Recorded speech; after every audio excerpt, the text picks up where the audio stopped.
and ready to go for our second half. Fear not, you still have 5 minutes to settle down. If you guys have not settled down yet, we can see a few of our speakers who have already dialed in. Thank you so much for being punctual and right on time. And for those of all of you all, our audiences, do tune in back because we'll be beginning very, very shortly.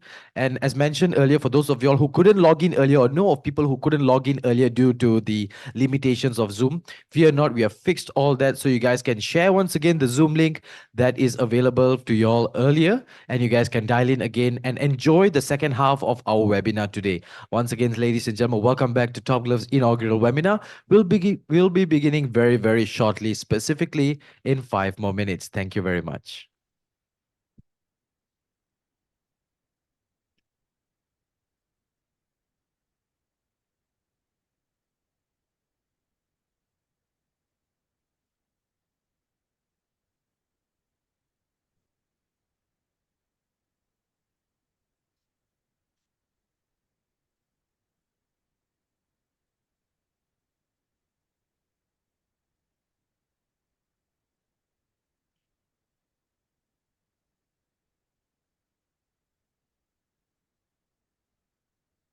Hello, test.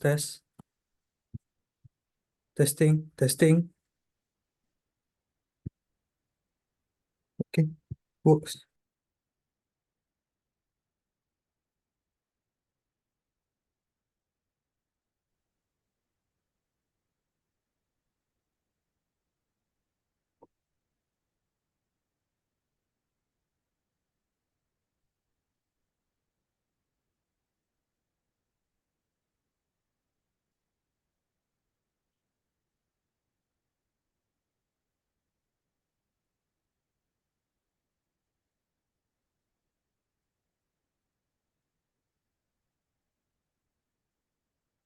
Hello?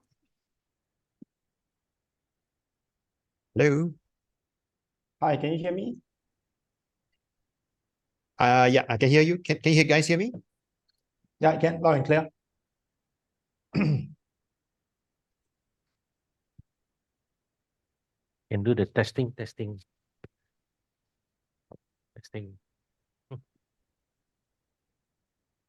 I'm in the right call, right? Testing. Testing for Dato' Shahul. Can you guys hear me? Testing. Yeah, I can hear you. All right, thank you. Testing. Hi, welcome to all our speakers who have just logged in. And for those of you all who have Testing. tested your sound, we can hear you guys loud and clear. Thank you so much, guys. We can hear Professor Dr. Ong, Tan Sri Sharil, as well as Ms. Nadia, who have just logged in. We can hear you loud and clear from our side here. Yeah, I'll just do a quick sound test as well. I think you can hear me, right? Yeah, we can hear you loud and clear. Perfect, thank you.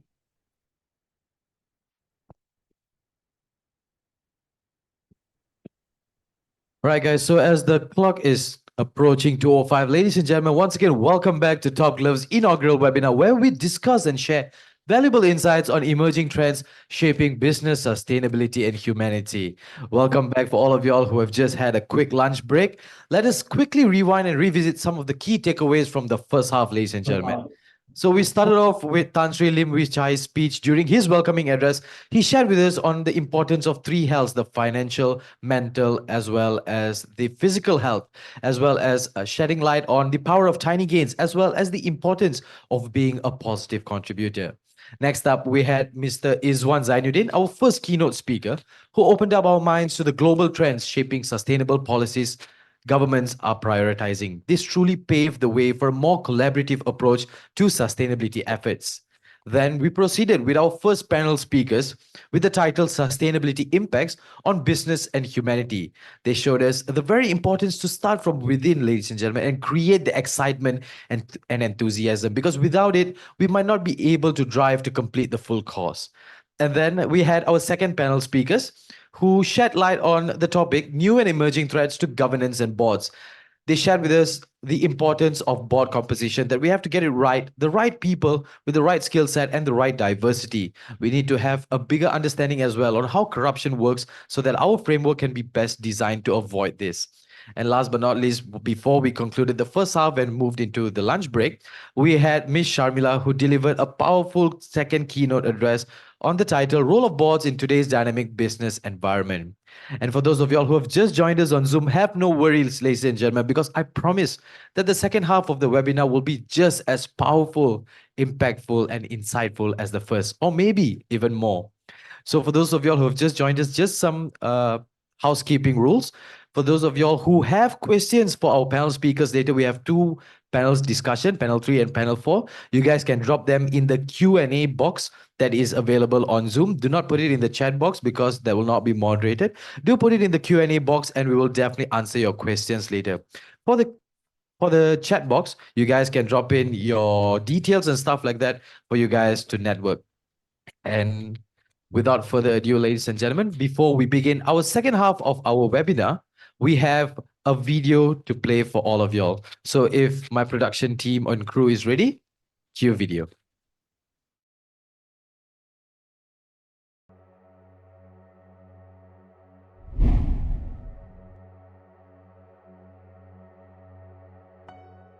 High government order, and individualism, a world with high government control and regulation.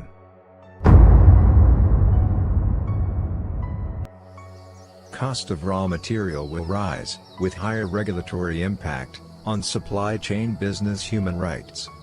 This will in effect cause high cost of products.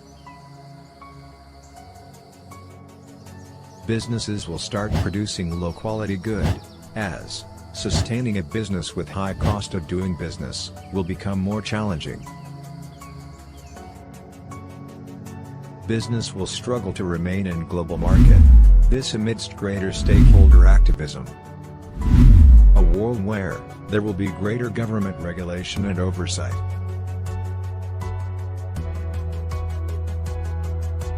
This would lead to more individualism, where the young questions and shapes government policies and initiatives, pushing for more inclusiveness. The line between government and business will blur in all countries. Privacy is controlled by the powerful. AI will replace humans at a fast pace, as the world is driven by big businesses. Unemployment and social problems rise. Businesses will face increased threat of cybercrime and hacking, a new form of competitive war. Technology, in this environment, will rule as a means to destabilize. Society will seek reform and social contract against corporations and their global power. Elements, like ESG and BHR, will be imposed on corporations as a license to operate. Taxing the rich and more successful companies will be increasingly imposed, and may lead to companies moving offshore. A world where Asia will rise, as it has higher youth population, followed by Africa. Middle East will be the bridge between the aging and dying Western economies. China will need to enhance its engagement with Asia and Africa, as the population growth of the young in China will be stunted, with rising aging population. Are you prepared for this world?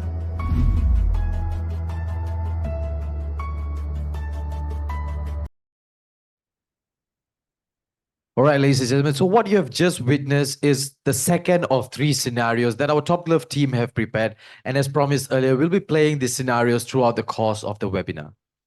So to begin our second half of our webinar, ladies and gentlemen, we have an address by Mr. Lim Chong-Guan, Managing Director of Top Glove Corporation Berhad.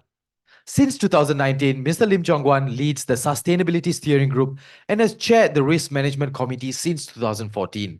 He also advises the Administrative Committee of Top Glove Foundation since 2008.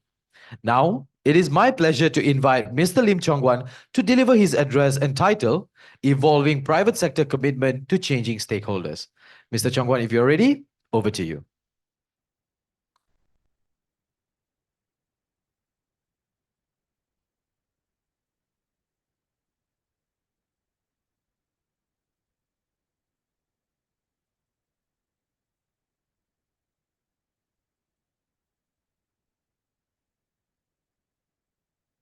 distinguished guests, ladies and gentlemen, good health and good afternoon from Top Glove.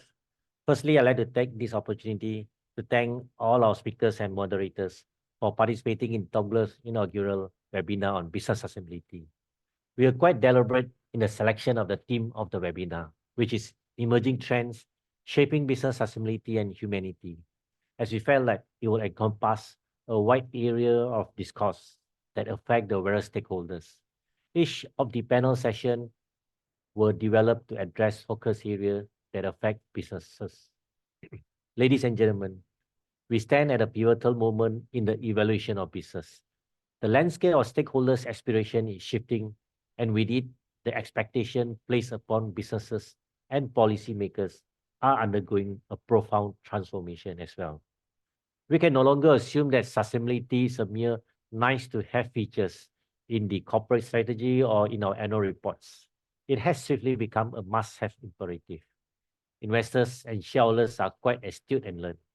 In fact, in many instances, they are more well-versed on the risks and trends than businesses.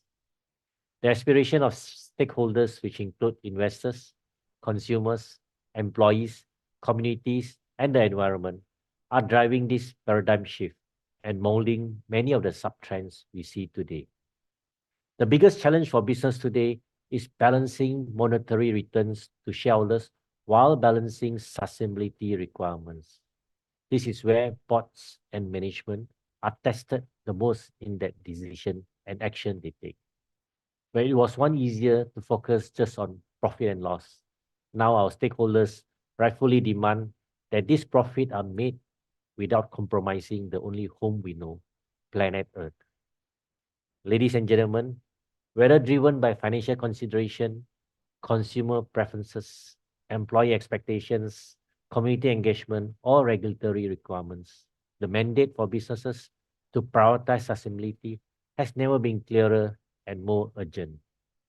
Embracing sustainability is not only a moral imperative, but also a strategic necessity for long-term success and resilience in today's dynamic business environment.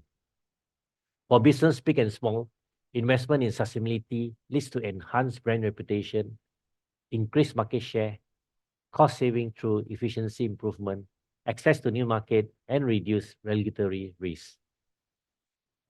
I can report that we have started many of these initiatives at Top Glove. The road is long, and the external requirements are still evolving. We are committed to sustainability agenda and are actively embracing United Nations guiding principle into our business processes. Since 2021, our board and management have taken an annual pledge to align our business with the United Nations guiding principles. We are cognizant that we cannot do this alone, and we will need the support of our partners and stakeholders in this journey. Ultimately, we ask ourselves, what is the purpose of our being? What is the purpose of we do every day at work?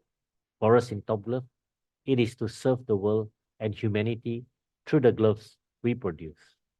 Again, allow me to thank everyone participating today, both speakers and participants, for making time for us in Top Glove.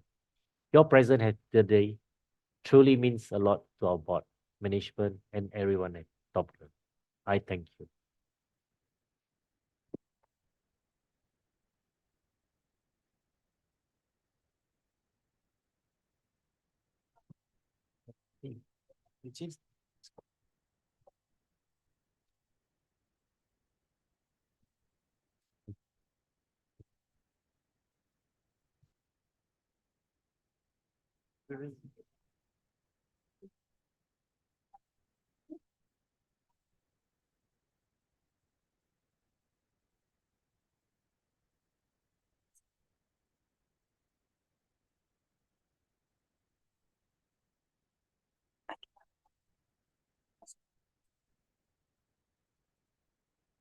All right. Thank you so much, Mr. Lim Chong Guan, for your insightful address. Your perspective on the topic, evolving private sector commitment to changing stakeholders, were truly much valuable. Now, some of the key points that were shared was this is not only a moral imperative, but also a strategic necessity. And however, We cannot do this alone, and we definitely need the support of our partners as well as our stakeholders. Now, ladies and gentlemen, just to remind everyone that we will be beginning our panel discussion at 2:20 p.m. So for those of y'all who have questions on their subject matter, which is the impact of businesses and human rights on brand and reputation, do not forget to put in your questions later in the Q&A box, and they will be answered during the panel discussion. Now we will take a quick 5 minutes break, and we will gather back sharp at 2:20 as we begin our panel 3 discussion. Can I just?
We are back after our quick short break, and we're ready for our panel 3 discussion. Building on the ideas that Mr. Lim just shared, let's dive deeper into our third panel discussion with the title Impact of Businesses and Human Rights on Brand and Reputation. Our esteemed panelists for this session are Ms. Mir Nadia, International Development Professional, former UNDP team lead, with 17 years of experience, notably served as UNDP. Ms. Nadia spearheaded impactful socio-economic development programs across multiple countries. Next, we have Tan Sri Shahril, Chairman, Independent Non-Executive Director, Axiata Group Berhad. Tan Sri Shahril is the former Managing Director of Khazanah Nasional Berhad, previously led the Employees Provident Fund, EPF, as well as Malaysian Resource Corporation Berhad. Third, we have Datuk Wira Shahul, Chief Executive HRD Corp, Dato Wira has led a significant transformation in less than 3 years, rebranding HRDF to HRD Corp, expanding coverage to 18 sectors, implementing stakeholder-friendlier policies. And last but not least, summing up our panel 3 is Professor Dr. Ong Kian Ming, Director, Philosophy, Politics and Economics Program, Taylor's University. Dr. Ong holds numerous advisory and board positions, including with Global Council and MIDA. He is a former MP as well as a Deputy Minister. Now, ladies and gentlemen, our penalty 3 discussion will be moderated by Dato' Noripa Kamso, Chairman Designate of Arabesque Malaysia. Besides being the past board member of Top Glove Corporation Berhad, Dato' Noripa was also named the most influential woman in Islamic business and finance in 2019. As mentioned earlier, ladies and gentlemen, each panel session or discussion session will be for 1 hour long, and there'll be a timer countdown display available for view for all. Now, before I hand it over to our moderator, for those of you all once again who have questions for our panel speakers, please do drop them below in the Q&A box, right below the chat box. And for all our speakers, please do turn on your cameras because it's about time now, and my honor and privilege to hand it over to our moderator to brief the panel format as well as to moderate the subject matter. Dato' Noripa, over to you.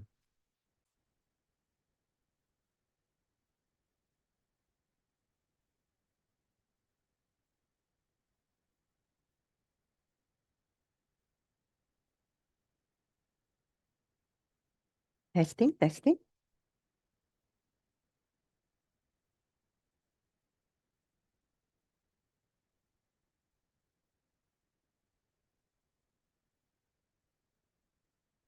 Testing.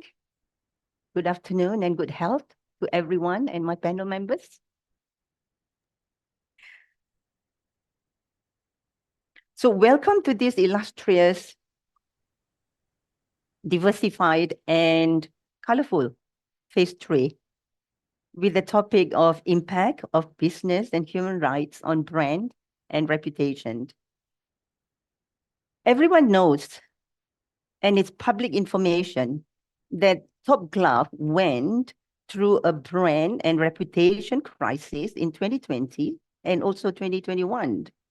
This happened when CBP, Custom Border Protection, sanctioned a WRO with health release order on its gloves not to enter US ports due to allegations of Top Glove using forced labor, and this is apparently a breach of human rights under the 11 ILO elements.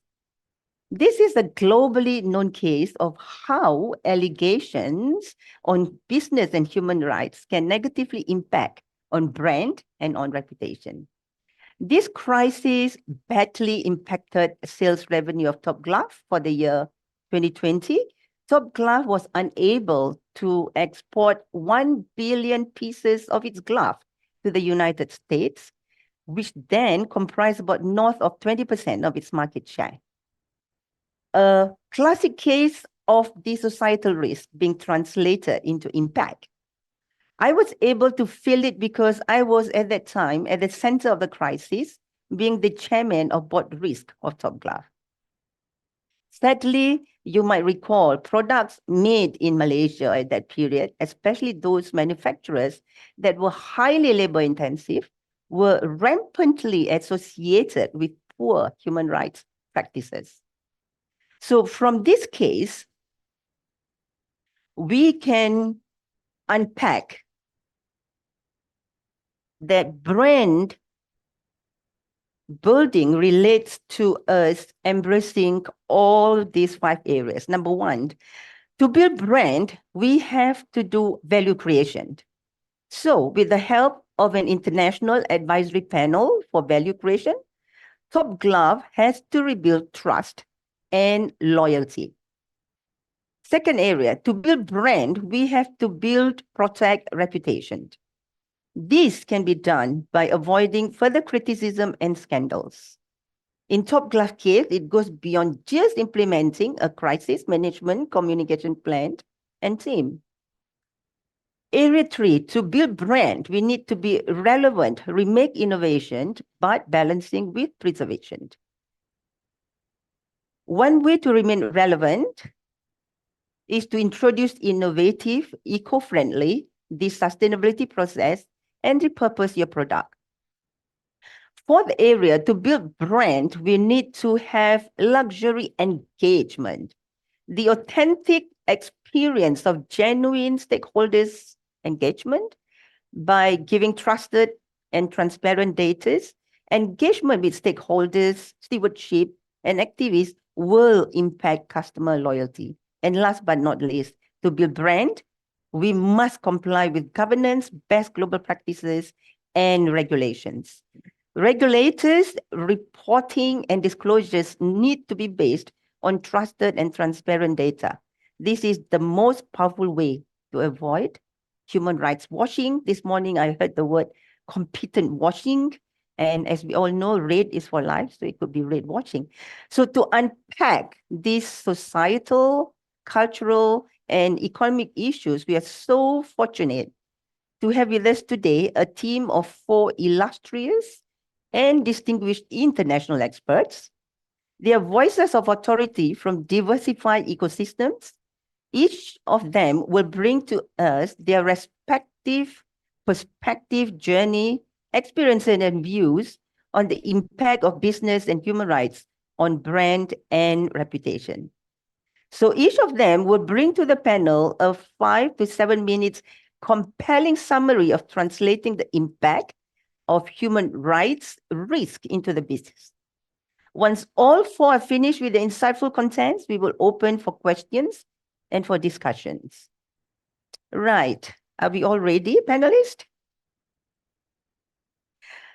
Let's start the ball rolling. Not because it's ladies first, but yes, ladies first. But because we would like to start with a big picture in understanding the increased role of supranational, the standards and frameworks required for business and human rights to work. Can we invite Ms. Mir Nadia Nevin from United Nations Development Program, please? Thank you very much, Dr. Naripa. Let me try and share my screen and the PowerPoint presentation. If you can confirm, colleagues, if you can see this slide, that Yes, would be we great. can see it very clearly. Wonderful. Okay. Again, thank you so much, Dr. Naripa. Hello and good afternoon. First off, many thanks to Top Glove and partners for taking this initiative to organize this event on an extremely important topic. And of course, thank you to keynote speakers, panel members, and most importantly, our participants today for this lively and informative engagement so far. This session introduces the element of business and human rights and how human rights issues impact businesses and therefore brands and reputations. So when I was starting this, I thought that it might be kind of good to start with a few case examples to make the point. These case examples are all from my own experience as faced by real businesses and in terms of real issues. Some of these are still ongoing, so for legality purposes, I'll just use, I'll not use the real names, but in some cases I will. But in 2 case examples, I'll just go ahead and start with company X and company Y. So scenario 1 is company X. Company X sells dried processed fish and has operations in a certain country. Here they have a couple of factories in this country, and the product processing requires cleaning and then drying raw fish in large solar-powered drying domes. The company have taken all ESG assessment, and the indicators seem okay. No adverse impact on the environment. In fact, they're actually going for renewables by using solar domes. The labor and working conditions in the factories are all okay, all fine. But is everything okay? Let's consider what's happening in the vicinity. The smell of raw fish fermenting and drying emanates such strong smell that the school about half a kilometer away had to almost get to the point of closing down because it's impossible for children and teachers to spend many hours a day in that situation where the smell is so strong. So what exactly is happening? A factory that is operating near a community is preventing children from that community to not be able to attend school. And right to education, which is a basic human right, is being impacted. Interesting, huh? Then let's look at scenario 2. Scenario 2, company Y is an oil and gas company and is building an oil pipeline in a certain country that needs a big community to be relocated to another area. Now, company Y has done everything right. They have hired experts to identify areas for relocation. They have worked with local governments and national governments, and finally identified a place to relocate the community. And that area has schools, hospitals, and amenities to ensure that the relocated community do not lack any amenities. However, very soon, violence and unrest in that area increases significantly with major repercussions. What went wrong? Well, it so transpired that in relocating that community, they inadvertently exacerbate the socio-ethnic conflict between communities that existed. Now, this severely impacts the do no harm principle that businesses abide by.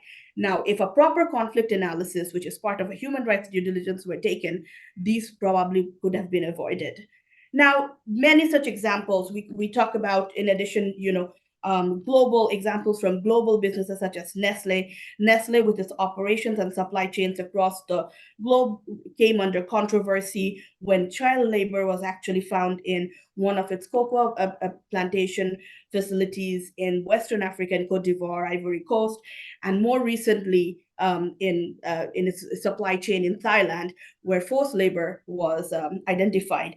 So an analysis of this has shown that company bottom line of profits notwithstanding, the impact on consumer trust and brand loyalty was really significant. Now,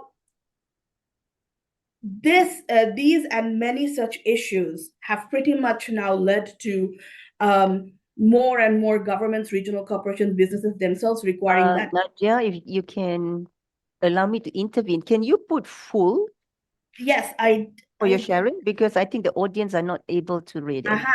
That's better. Thank you. Okay, thanks. So these and many such issues have now led more and more governments, regional corporations, and businesses themselves requiring that business and human rights due diligence be undertaken for businesses and their supply chains. Because this allows businesses to identify, respect, and remedy potential and direct impacts of human rights violations when conducting their business. Now, of course, the next question that we get asked is, and as also has been referred to before, is, what is the framework and standards for business and human rights? Well, in 2011, the United Nations Human Rights Council unanimously endorsed the UN Guiding Principles on Business and Human Rights. The UN Guiding Principles are the world's most authoritative normative framework guiding responsible business conduct and addressing human rights issues in business operations and global supply chains. As per the global principles, states and businesses have distinct but complementary responsibilities in addressing human rights. And as per the three underlying principles of UNGP, all states and all businesses have this responsibility regardless of their size, sector, location, ownership, and structure. So there's another question that we get asked quite a lot. Okay, so now we know what human rights framework is, we know what human rights violations are. So what's the difference between social audits and human rights due diligence, the S in ESG that that comprises the sustainability, the social audit, the social compliance audit in ESG? What's the difference between that and human rights due diligence? We get asked that a lot. So while there are definitely convergences between the two, there are also differences, major differences that are game changers. First and foremost is, I think, I'll just name a few, but there are a lot. For example, the basis of which social compliances audits are often based on company policies, on code of conduct, on national laws, which can vary from one place to another, whereas the human rights due diligence are based on the Human Rights Bill of Rights, which are global and universal, and it is also based on a very clear-cut format, which is the guiding principles. It's pretty universal, and we know what comprises human rights violations, and we know, and we take steps to avoid that. In the scope of it is also quite significantly different. The scope of social audits often look at factory premises or sites, and therefore it also engages with stakeholders that are rather internal. But when you look at human rights due diligence, it's more on the supply chain and the value chain of companies. And therefore, the stakeholders involved in a human rights due diligence is also pretty external looking, which is you need to engage with a wide range of stakeholders. And I can go on as to the various differences. I mean, if somebody is interested, we can go in deep dive into that. But for the purposes of it, I'm just touching upon that there are indeed differences. So the next question, of course, that many of you ask, and and I've got this several times. So how are these issues of sustainability, human rights situated conceptually and in practice? Well, we've heard a lot about sustainability today, but the emerging trend over the past decade has been that of responsible business conduct or responsible business practice, a term that probably all of you have heard many times over. Now, responsible business conduct, responsible business practice forms the chapeau, and underneath comes both the elements of sustainability, which is the ESG, and the human rights due diligence. So that's kind of how conceptually and practically it is organized. Now, this is my last slide, and while there are the question is that why should we undertake human rights due diligence? Yes, there are many reasons to undertake human rights due diligence, which of course many of you have understood now that and know already, because of its reputational issue, to prevent reputational issues, to prevent customer to prevent losing customer loyalty, to prevent risk and mitigation. But I think the main takeaway here is one of the major aspects that's emerging now, which is expansion of business and investment. Because the last point I want to make here is that many countries around the globe have taken national and regional legislation on business and human rights that ensure that rights are protected in the supply chains of companies working in those countries and out of those countries. This also includes a particularly new regulation, EU regulation, that many of you know, which absolutely makes it mandatory that human rights due diligence is conducted by companies that work in and out of EU. So, and the number of countries that are getting more and more that's passing legislation of this sort. Hence, everything notwithstanding, it's becoming vitally important for companies to do human rights due diligence simply to remain competitive in the global market. So let me stop there for now. Thank you. Thank you, Nadia.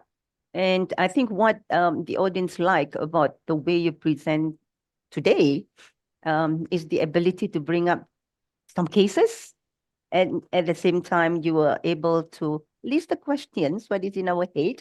In fact, 3 of the questions was in my head, and you actually answered it. So yeah, so as you cover some of the examples of the dried processed fish, the oil and gas company, the Nestle child labor situation, now we start to understand the difference between social audit and human rights due diligence. And human rights due diligence, for me as a banker, was something new as well, as I started to chair the board risk of Top Glove as we were struggling towards the human rights issues in 2021.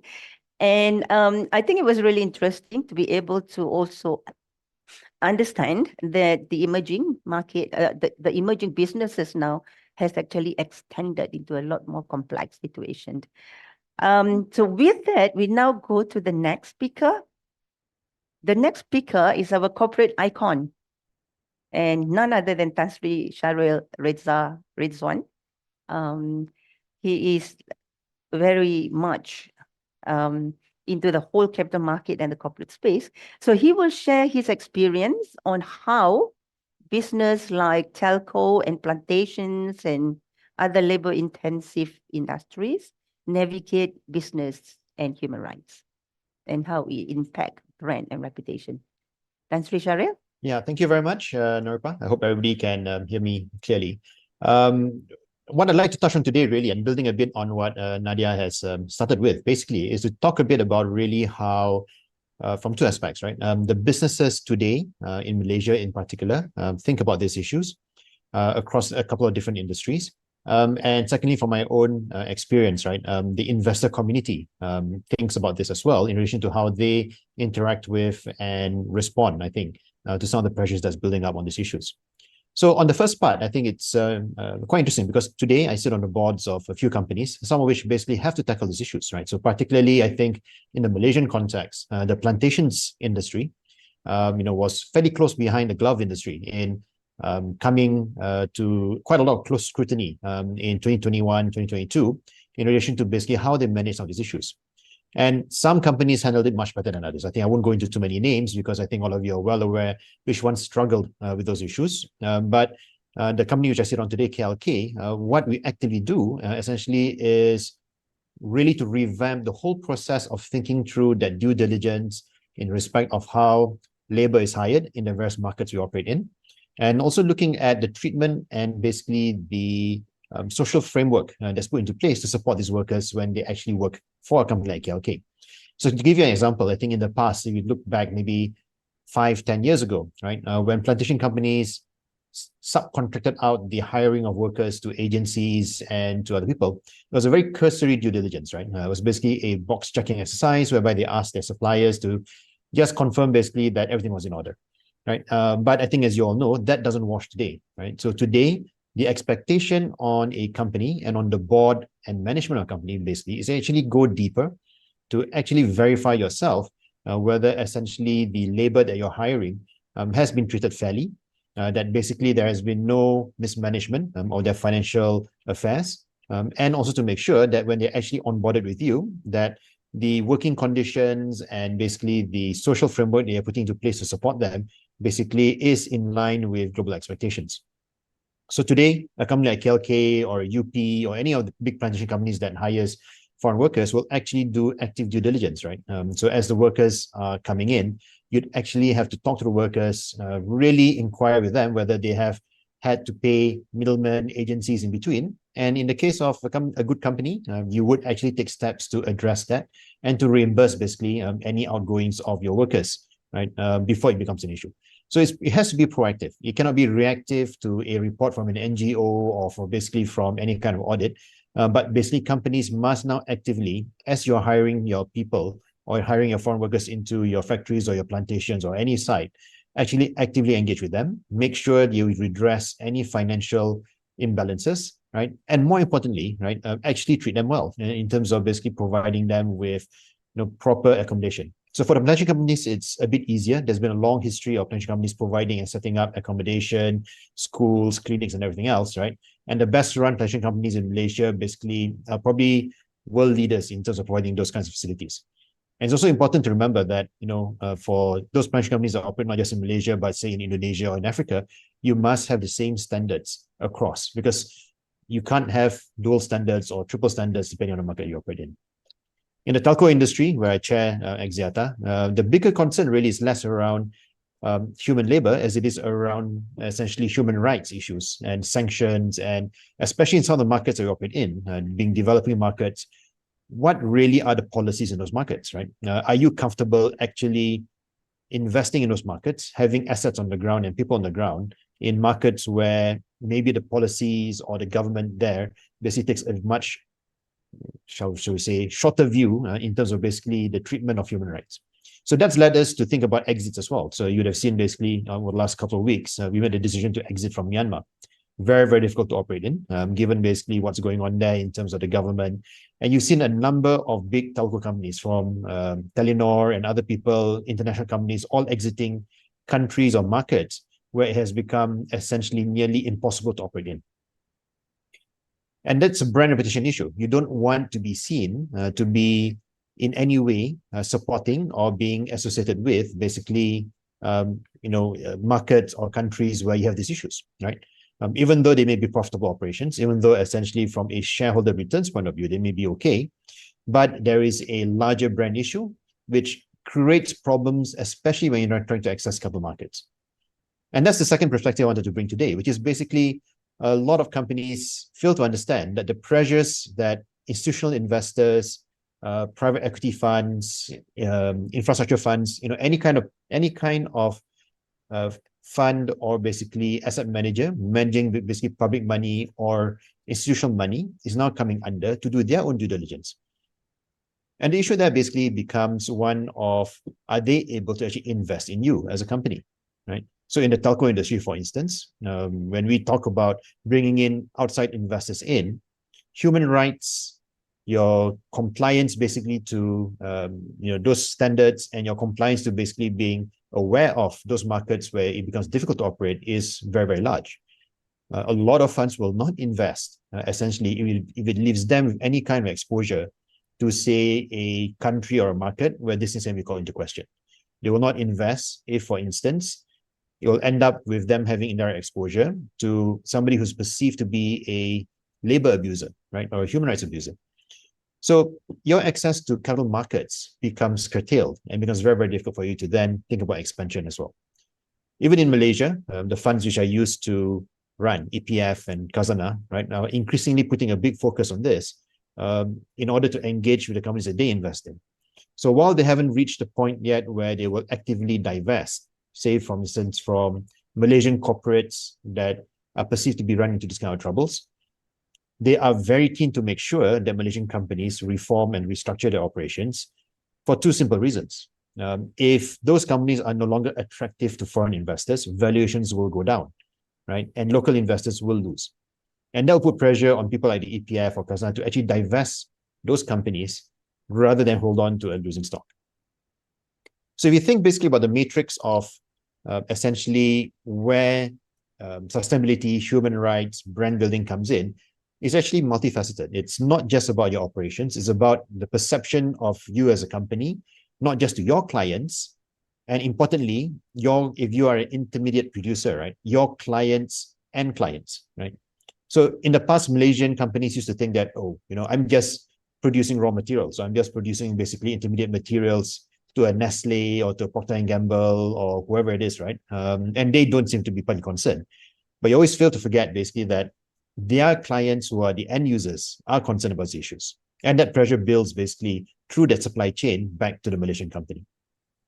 So it's imperative that Malaysian companies really start thinking through these issues, recognizing basically the responsibility to treat people well, not just because it's the right thing to do, but defensively also it is the correct thing to do to protect shareholder value for your shareholders.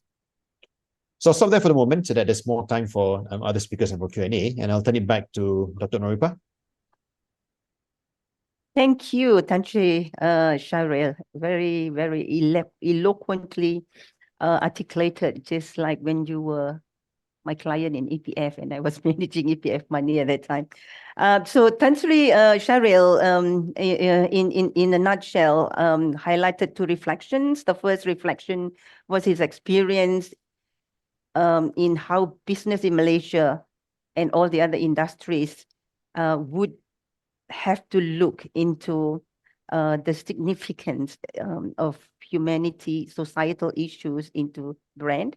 So he was touching on KLK, United Plantations, and also the Tylenol story in Myanmar. And the second reflection is something which I am familiar with, and so is everybody else here. On the capital market, if valuation is the most important for a public listed company to embrace, it's important as well to protect the brand. So valuation go down, business go down, your share price go down. So perception is real, like Tan Sri Shahril said. It's very, very important to treat shareholders and the whole community well. We now then go to speaker number 3. Panel number 3, thank you very much, all the way from Australia, and entrepreneur at heart. Dato' Shahrul Dawood, he is the CEO of HRD Corporation. Thank you for dialing in from Australia. It's probably your dinner time, but we are honored that you are sticking to the Malaysian timeline. Dato' Shahrul Dawood, he will speak on support role in capacity building, talent management through upskilling, reskilling, and red skilling for Malaysia to remain competitive. Over to you, Dato' Shahrul Dawood. Thank you, Dato', for moderating this session. First of all, I would like to say a special thanks to Top Glove for putting up this timely conference. This is a very important subject matter discussed here. While we share, we also learn many things from the speakers, very eminent speakers before me. Tan Sri spoke about the importance and the impact of the sustainability in business. prior to that, Ms. Nadia as well. I'll be focusing on the humanity or the human capital aspect of sustainability in business. In HRD Corp, we are a custodian of human capital development in the country, as we are one of the agencies under Ministry of Human Resources, Kementerian Sumber Manusia. Our primary role is to ensure that every Malaysians are trained and employable. That's primarily our role. At HRD Corp, we believe enforcing ethical practices is a key element in safeguarding human rights at the workplace. In fact, research indicates that transparency and accountability is the strongest indicators of ethical behavior by business. Therefore, HRD Corp focuses on two fundamental aspects. The first is about raising awareness on ethical human business practices among employees. The second was about the safeguarding employees' welfare by giving them the right skills and knowledge. This is in line with our Ministry of Human Resources, where we believe that the 3K is very critical, which is kebajikan, kemahiran, and keberhasilan, which is the welfare of the workers, the importance of skills for the workers, and the productivity of the workers. This 3K is in line with the ministry, and this is what the most important thing that we look out for. Apparently, being in the business HRD Corp for the last 31 years, we are almost 90,000 employees, and we service almost 4.5 million employees who have been connected to us in the last 31 years. Of course, we have many activities that we are doing it to ensure that we remains intact in terms of the human capital development.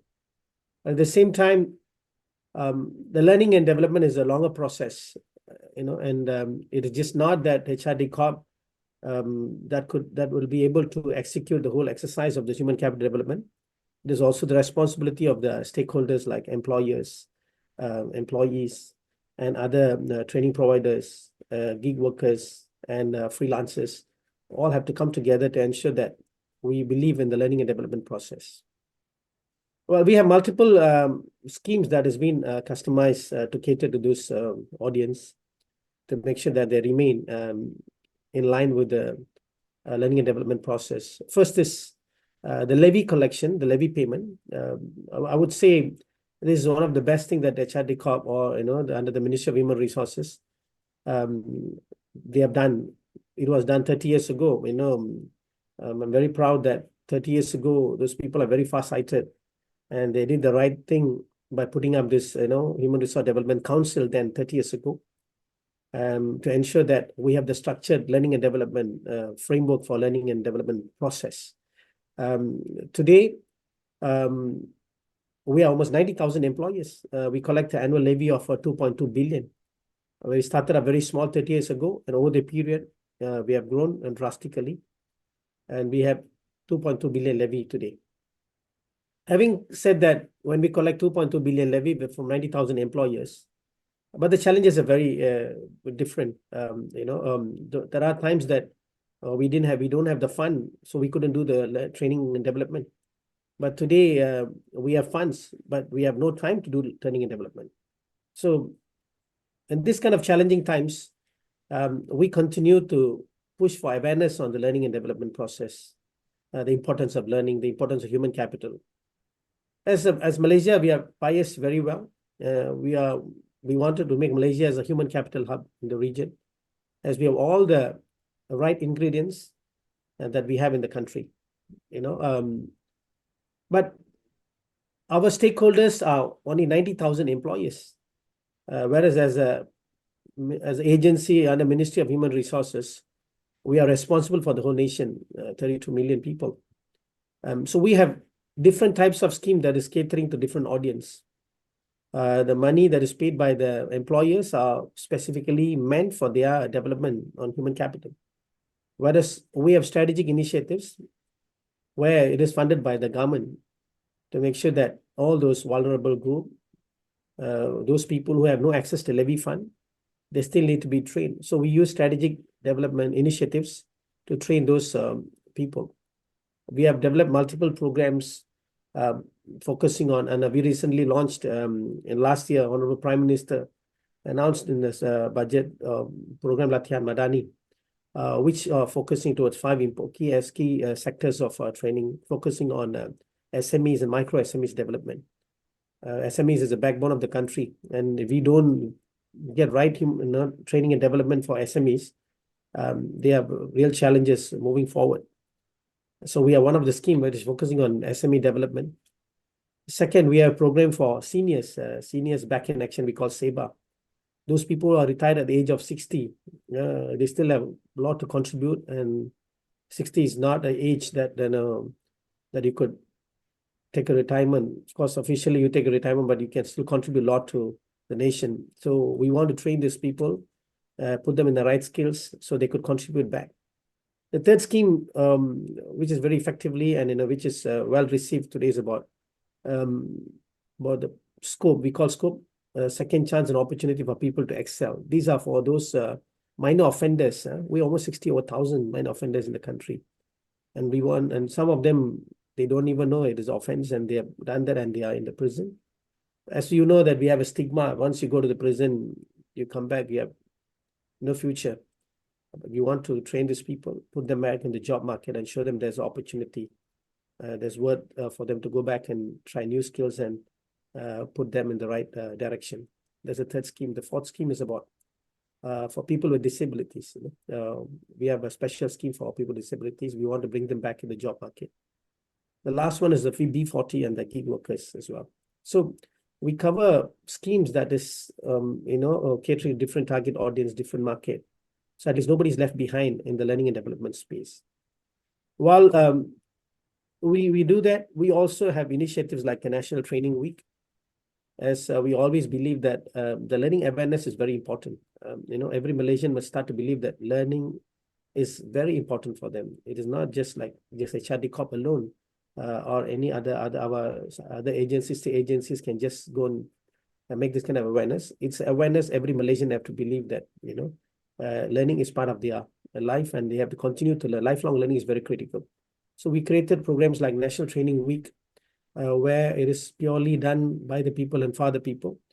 It has been all done by the training providers who came forward, and the employers who came forward with zero cost. We trained 150,000 people last year. If we happen to spend money for the 150,000 people, we would have spent easily 150 million, whereas it was completely a social responsibility initiative done by the stakeholders. So all these things, activities are done to ensure that we stay ahead in terms of human capital, and we want Malaysia to become the knowledge-based society. As we believe that, a lot of foreign investors come into Malaysia simply because not we have the best infrastructure or best facilities. They come into Malaysia because they believe that we have the right human capital in the country. So with that, I think I end my session here. Later on, we could pick up the questions. The most important message that I want to leave here is that human capital is one of the key components for the business sustainability. And if you ignore that human capital, and a lot of business will be having a big challenge. There's a lot of other things that we could compromise, but not on the human capital. In fact, when Tan Sri spoke about it, the welfare of the people, the welfare of the workers, all these things cannot be compromised. As I was one of them, when Dato spoke about this, the challenges where Top Glove gone through, and I also visited ILO, and also we had meetings in Washington during the time. We understand the very detailed, criteria of the ILO indicators, forced labor indicators. A lot of things are just because of the ignorance of the organizations of the corporate companies. So I think if we could put some stringent policies and the impact of towards that, and if we take care of the workers' benefits, facilities, and the future of them, I think we could ensure that the business sustainability is better and more stable. Thank you. Thank you, Dato' Syahul Dawood. Listening to you reminds me of the Malay kata-kata hikmah, a quote that says, bila menuntut ilmu, belajarlah sampai ke negeri China. Which is basically trying to explain that if you have to build capacity building, you can travel as far-fetched as possible up to the Chinese market. Probably at that time, negeri China too is the farthest from Malaysia at that time. So thank you very much. And it's very liberating to hear that HRD Corp is here to ensure every Malaysian are trained. We also heard from Dato Shahul on two fundamental aspects. One is the raising awareness and the other is preparation for talents. And he talked about the 3K. I dapat dua je, Dato. Kebajikan, kehasilan. Satu lagi apa, Dato? Kemahiran. Kemahiran. So that It's is very important towards my professionalism. Kemahiran. Yes, and I think it's also interesting to know that now you have got the funds, but you don't have the time. Please feel free to reach out to any of us. We have the time to help you. But what's most important, because quite a number of us here above 60, thank you very much for having recognized that those above 60 still carry through the networking, and the maturity in their skill is underutilized if it's not properly put for a special purpose and for right direction. So Dato Shahul mentioned nobody is to be left behind, and that itself will bring us to the next interesting panelist number 4. So the next speaker, he's not going to leave anybody behind, whether it's from Malaysia or from around the world. He is an eloquent and effective, he is the eloquent and affable Professor Dr. Ong Kian Meng. He's the director of PPE program, Tellus University. And Professor Dr. Ong Kian Meng is to speak on the importance of business and human rights from the perspective of international trade through the FTA, the Free Trade Agreement. And I imagine this comes from his experience as Deputy Minister when he was with international trade. Over to you, Prof. Dr. Ong Kian Meng. Yeah, thanks, Dato. Thanks, Top Glove, for inviting me to share my views on this very important topic. I'd just like to make 3 points. The first one is with regards to the current evolution, the evolution of FTAs or free trade agreements, which are moving towards beyond just tariff reduction, but moving towards higher standard or higher quality FTAs that includes different understandings and also different platforms and also standards, more importantly, on different areas of investing and also on other areas of business as well. So whether it is better safeguards in terms of bilateral investment treaty type protections within an FTA, or more importantly, the introduction of labor and environmental standards, which was the case for the CPTPP, which Malaysia ratified and ratified finally last in 2022, just before the 2022 general elections. We see that to be the ongoing trend. Even RCEP, we focus a lot on the rules of origin and also the reduction in tariffs as a result of more coordinated rules of origin within the member countries. There were also other chapters that had to do with other areas of investment and also business processes, although not as strict in terms of interpretation as the CPTPP. And right now, Malaysia is also negotiating a free trade agreement with the European area, free trade area, the EFTA, that comprises Switzerland, Liechtenstein, Norway, as well as Iceland. And I think, it's almost to the conclusion. The things that are sort of like holding us up are in the areas of sustainability. And this is one area where I think other speakers have already spoken about, including Tan Sri Shahril and also Nadia. And at the same time, we are also thinking about whether or not to restart our FTA negotiations with the EU. And from my understanding, the standards that the EU wants to aspire to, which I think will be, mostly good for Malaysia, but also some areas of concern. We need to sort of like be aware that the standards that they're going to set are very high.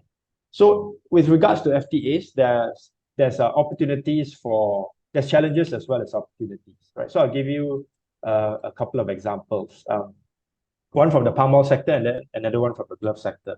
From the palm oil sector, we have seen how, for example, the UK coming into the CPTPP has actually helped Malaysia, where in terms of palm oil, where the discussions during the CPTPP session negotiations between the UK and different CPTPP countries, including Malaysia, we highlighted the fact that palm oil in Malaysia that's produced in Malaysia and also by Malaysian players in other countries, especially Indonesia, are RSPO compliant. Right? Most of the big players are already RSPO. In fact, all of the big players are RSPO compliant. And we have a pretty robust MSPO standard as well, among the smallholders that have gotten the accreditation, gotten the certification for MSPO. So we managed to move the UK very close, I think, to even coming out to say that they are going to recognize MSPO. So I think that is one of the benefits of free trade, whereby we can have these kinds of standards that are uplifted for everyone to the benefit of Asian companies that are practicing and safeguarding these standards.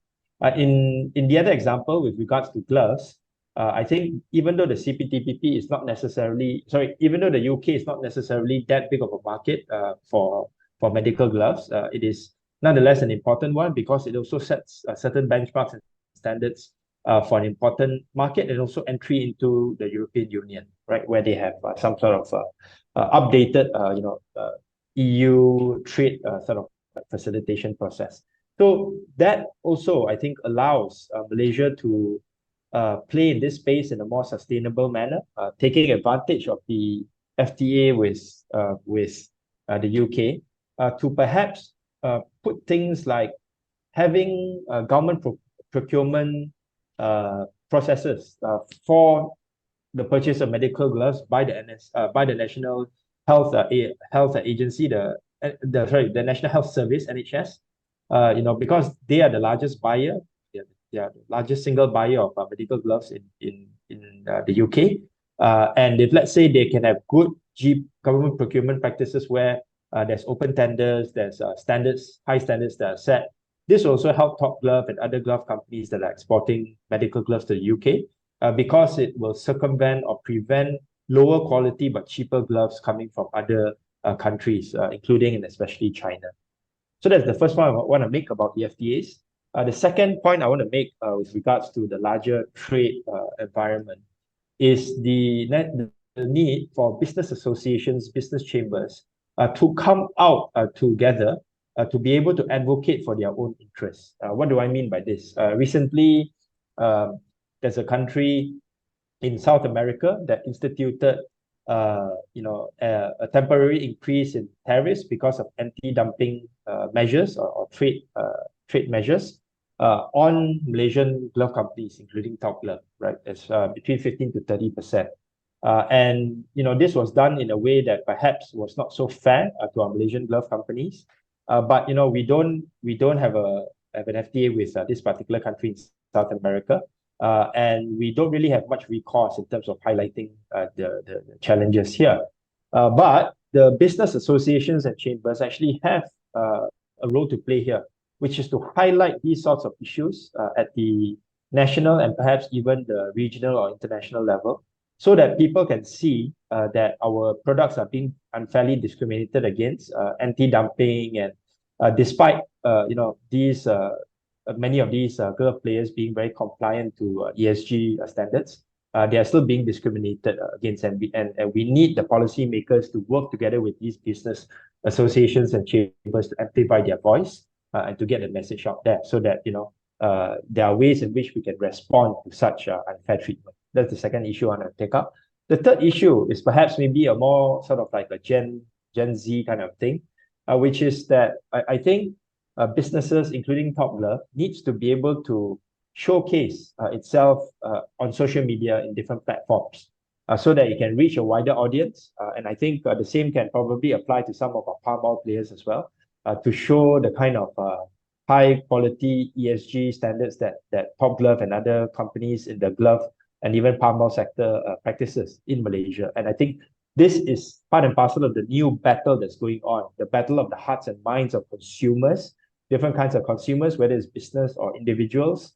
We need to be able to show that we are very much, on the road to not just being compliant, but using these kinds of sustainable, actions to be part and parcel of Malaysian companies' strategic value proposition. Yeah, so I just stop there and then, I have to run off quickly to use the restroom, so I'll be back later. Thank you very much. So I'm going to summarize without Professor Ong. All right. Excuse him. That's really interesting. So Professor Ong reminds me of what we in Top Glove at that time in 2020 to 2021 was shocked to find out. What we find out was what was conversation in year 2020-21 finally becomes law in 2023. And it was law in the UK, in Canada, in New Zealand, in the US, and also in Australia. So he has highlighted all the 3 points in all this evolution that as part of the FTA, it can be bilateral or it can be of higher standards. So there has to be an introductory of labor, and he includes the rules of origin as well. And it's interesting that he has started a good relationship. We have started a good relationship with the EU side, because when you talk about palm oil, I think our biggest struggle is United States. So EU is already with us, and finally, in the evolution, he was highlighting it's important for us to be working very closely with the chambers, because when you talk about South America and where we are today, there's this anti-dumping, which is very, very active from the South American side. So with that, thank you very much. We finished all the presentation from all the 4 panelists.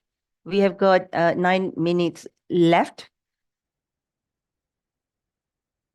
We've got 9 minutes left. I'm going to take questions from...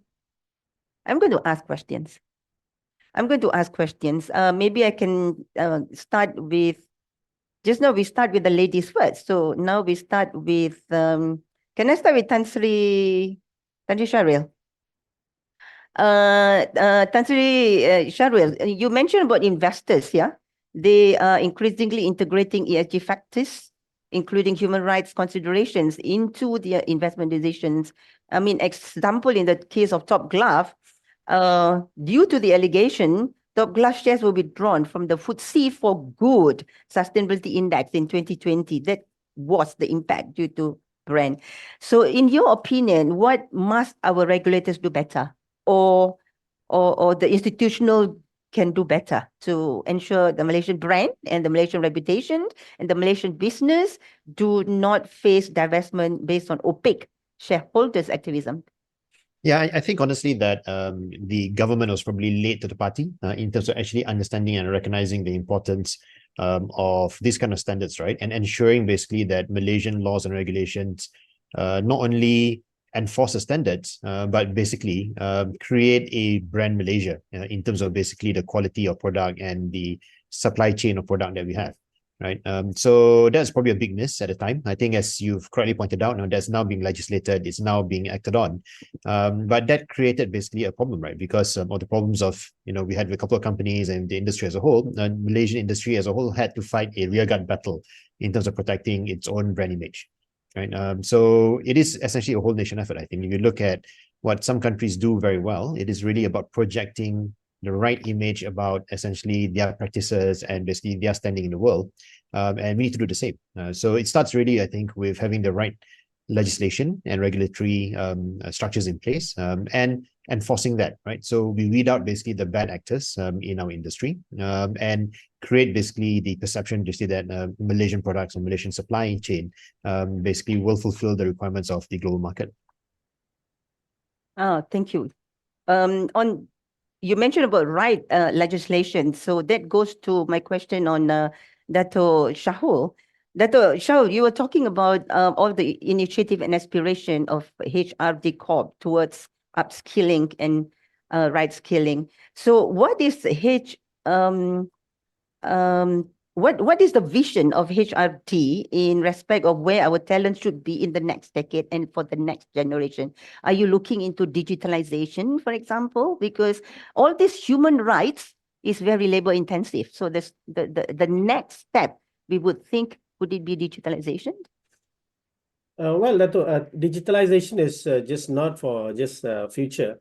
It is an ongoing process, and that is something which is big potential. You have untapped market, huge market is there for digitalization.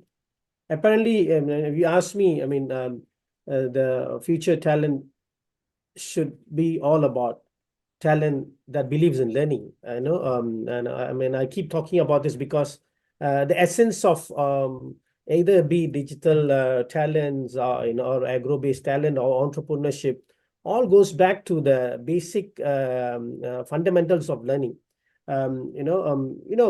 The future of learning is very complex, not like past. COVID has brought in, COVID has changed the entire dynamics of learning and development. COVID has changed the entire dynamics of job market.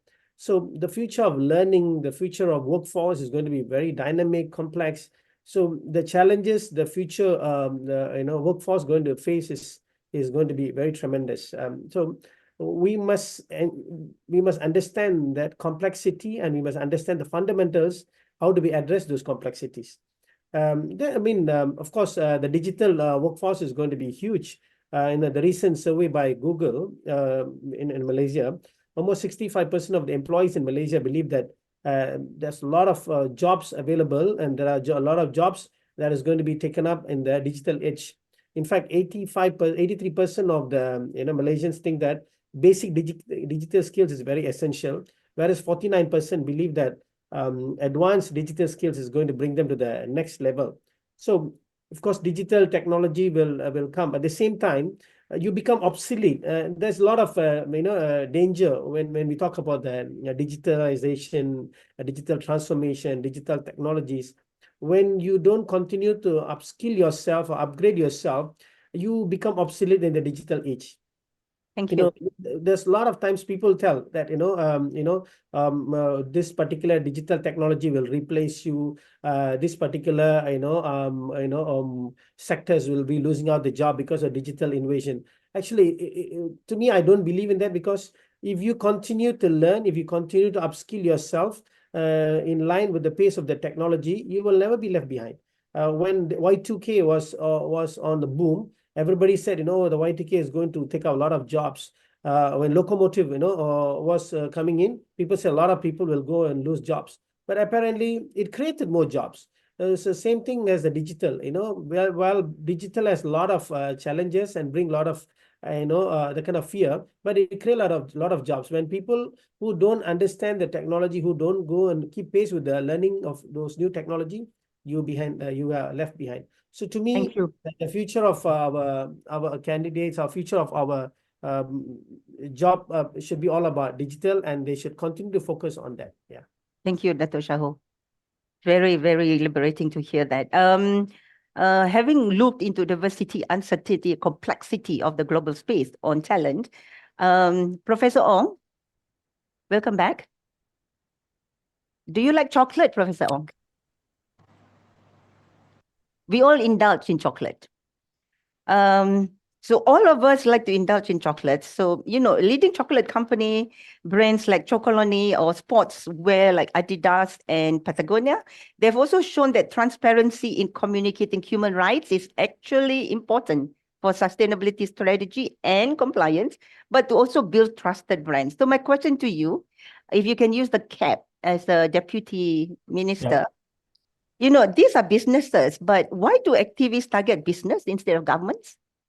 Okay, so I'll answer this in a few ways. I would firstly say that there's value in terms of running companies in ways that are, I think, socially responsible, and also, more importantly, I think socially responsible countries socially responsible companies can incorporate part and parcel of this ESG agenda as part of their corporate strategy in order to gain an advantage over their competitors, so to speak.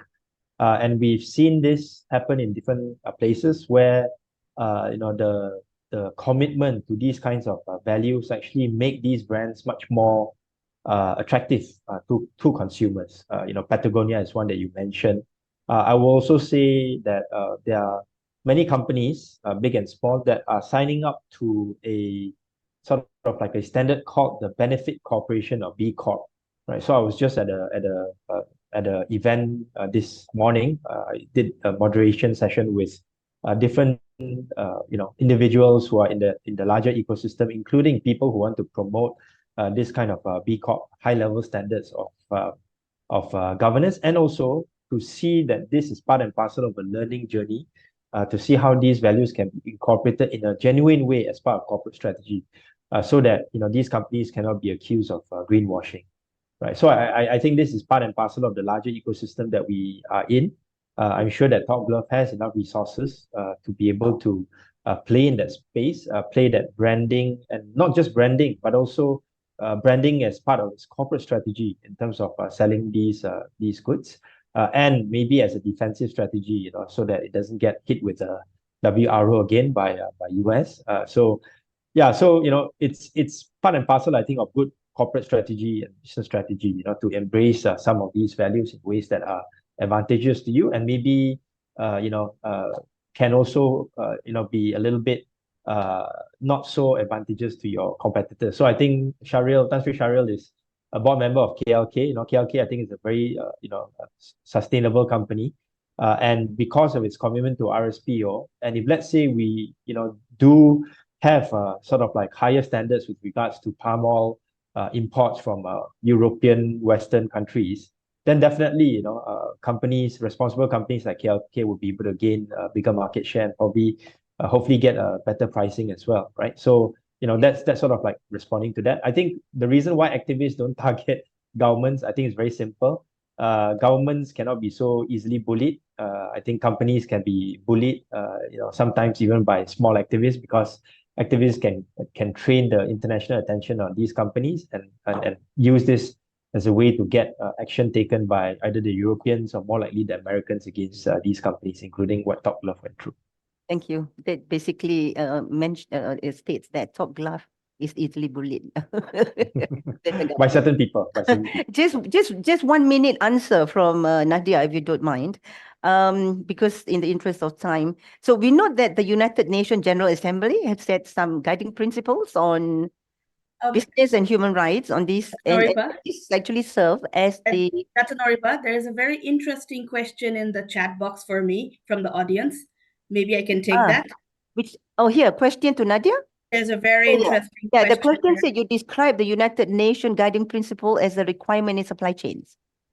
We would seek human rights due diligence in I think all it's operations. Could you answer that? Yeah, the question, I think, should I take the question from the chat box? Yes. Yes. Okay, great. I read that, and thank you. It's very interesting. And let me respond to that. Sorry if I'm maybe not saying your name properly, Sune.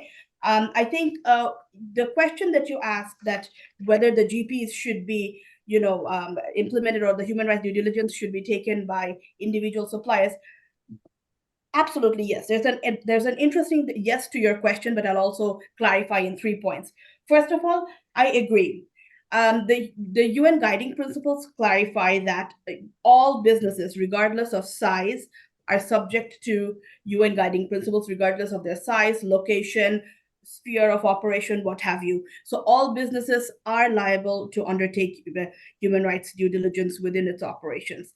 But having said that, the question that you ask is that the suppliers should be undertaking their own human rights due diligence in the supply chain, and therefore the company that actually deploys the supply chain do not need to do it across the supply chain. To that, I have 3 points. The first point is the human rights due diligence is actually, and that is exactly one of the major differences in social compliance audit and human rights due diligence. Human rights due diligence, it's larger than direct companies that actually comprise in the supply chain. It includes the sphere of influence, which also includes communities and other stakeholders in it. So that the sphere of human rights due diligence in the context of supply chains and value chains are actually a little bigger than just immediate companies that form the supply chain. The second point that I would make here is the human rights due diligence. It not only looks at direct impacts, but it looks at indirect impacts, and it also looks at potential risks. So as a result, in the context of a business, the indirect impacts and the potential risks can only be looked at if you look at the whole supply chain of a company as a whole and not just direct issues. And that's one of the reasons that the 2 case examples that I gave were not really about forced labor issues or some of the other issues that can kind of be argued, but it's more on the broader impact of human rights issues. And the third point that I will make is supply companies in the supply chain, although we have seen in cases and cases over that their context of operating kind of varies depending on the how they are contracted. For example, in case of Rana Plaza in Bangladesh, there was an in-depth study undertaken, and it was seen that companies that are that were generally compliant would actually have these, in some of them, not of course in Rana Plaza, some of them would have decent labor conditions if the order sizes were small and medium. But when it went to large order sizes, then it would go to third or fourth level subcontracting, and therein came the sweatshops. So therefore, a particular company, how it operates within a specific supply chain of a larger company, that also is an important aspect that needs to be undertaken. So I think these 3 reasons are why it's important that human rights due diligence need to be undertaken in supply chains and value chains, and not just rely on the individual rely on human rights due diligence done by the individual companies that make up the supply chain of a particular company. I hope it's a very interesting question, and I'm quite excited to have thought about this, but in responding. But I'm happy to engage further. But that's sort of what I wanted to add. Thank you very much, Nadia. I have got notices from the admin that we have actually reached the time. So in conclusion, in this panel, we were able to discover how businesses can navigate the ethical landscape to safeguard both their image and societal contributions. We were able to uncover some strategies for fostering a positive impact on human rights, labor rights. Example, Tan Sri Shahril, he was telling us to focus on harvesting the performance based on long-term instead of short-termism. And Professor Dr. Ong, he said, let's engage in a dialogue that empowers business, even through social media. And Ms. Nadia, we were guided by United Nations Guiding Principle of Human Rights and all the indirect consequences that could come along with it. And Dr. Shahul, your emphasis on talent management and skill. It's important we discuss about less labor intensive, so we could probably go or no go on digitalization. So these are the useful humanitarian takeaways to fortify the integrity of your brand and reputation. And before I depart, just one question for everyone. Today in this panel, we are talking about a brand. And when you talk about a brand, it's a product. It's a product, any product, a product that probably can say made in Malaysia, buatan in Malaysia. So my question would be, can a made in Malaysia, buatan Malaysia label assure regulators in the US and the EU of trustworthy processes or reporting on the societal risk of the ESG? Yeah, can I just quickly respond to that? Then I have to go off. I think this is excellent. I think this is an excellent opportunity for Malaysia to showcase our sustainability credentials in all sorts of different products. because the baseline is actually pretty good, for reasons I talked about just now. All of our listed companies have to declare Scope 1, Scope 2, and I think the whole ESG agenda is becoming more mainstream even to SMEs now. So if, let's say, the Made in Malaysia brand can be turned into something that is seen as sustainable and green, that would be a game changer, I think, in terms of how the external markets view Malaysia, not as a country that chops down our forests and kill orangutans, but as a country that actually preserves and values the environment and treats our workers, our customers, and our corporates in very responsible, and in ways that have high ESG standards. Thank you very much. See you. Bye-bye. Thank you, Professor Dr. Ong. And ladies and gentlemen, with that, very liberating comments on Buatan Malaysia, made in Malaysia, by local products.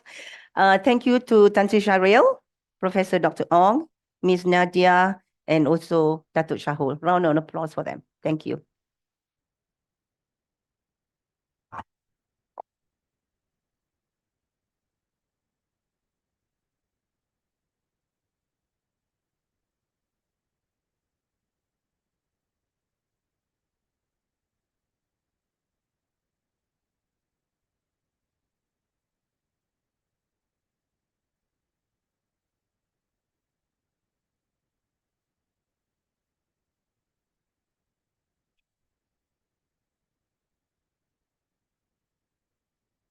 All right, ladies and gentlemen, thank you once again to Miss Nadia, Tan Sri, Sharil, Dato' Vira, Shahul, and Professor Dr. Ong for your insightful contributions to the discussion on impact of business and human rights on brand and reputation.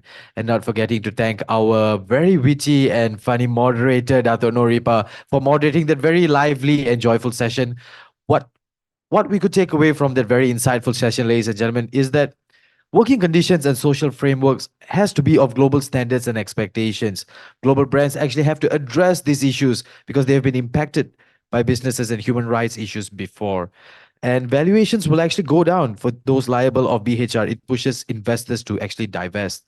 And last but not least, we actually have to look seriously at our reskilling, upskilling to build capacity to address BHR. Now, ladies and gentlemen, we have currently 391 participants on Zoom. We would like to thank everyone for your continuous support for Top Glove's first ever webinar. Please stay tuned because we have another panel discussion coming up real soon. But before we dive into that, we'll take a quick 3-minute break and we will gather back sharp at 3:35 p.m. So for those of y'all who want to use the toilet or grab a meal before joining us again at 3:35, do so, as we will be resuming back sharp at 3:35. A production team, cue break.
be preparing for our fourth panel discussion.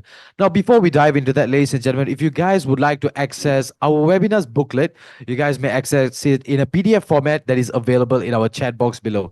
And if you guys have any questions for our panel speakers later or anything about their discussion topic, do not forget to put it in the Q&A box right beside the chat box, and it will be answered by our panelists later.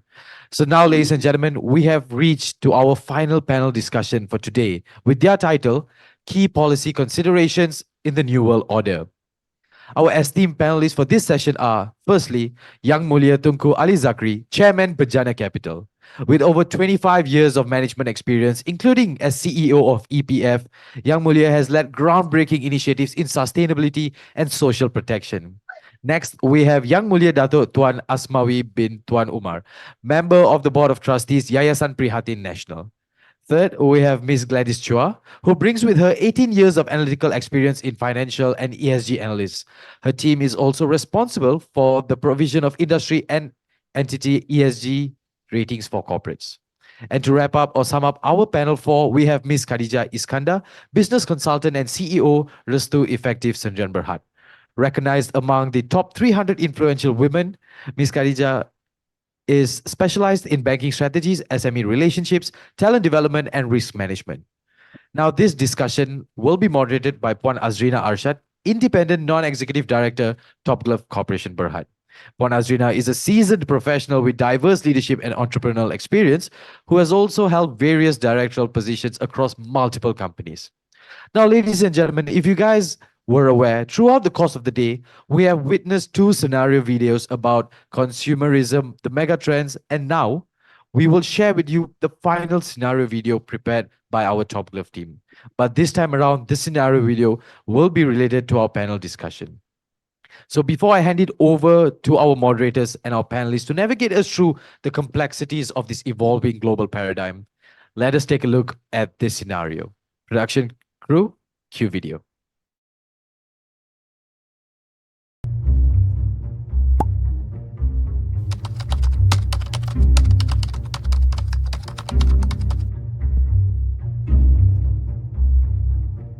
A world where isolationist policies are developed, as countries and regions look within to self-sustain horizontally, hence, the emergence of domestic supply chains. Global turmoil ensues as the new form of economy in order takes prominence. Fragmentation will abandon global policies to national interests. Countries will operate like communities and tribes, within a larger global order.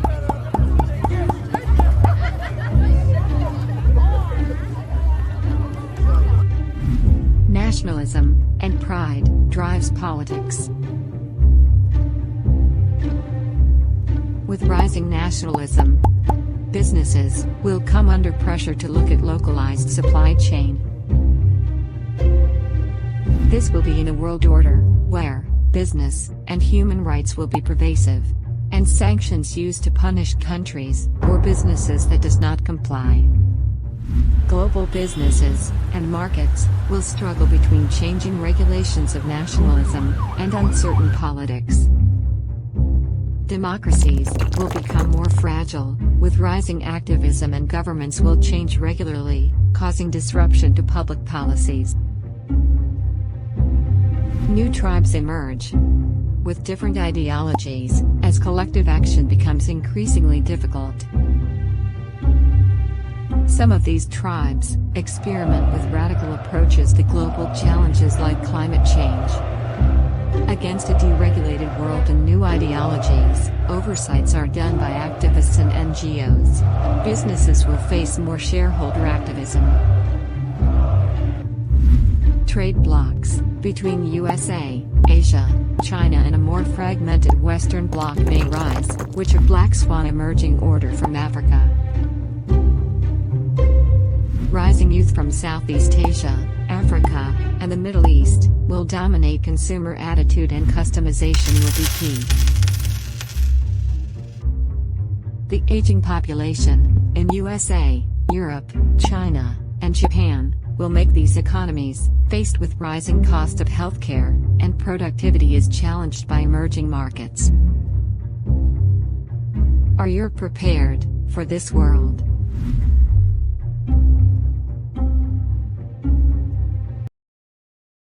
It's my honor and privilege to hand it over to our moderator, Puan Azrina, to brief the panel format and moderate the subject matter. Puan Azrina, over to you.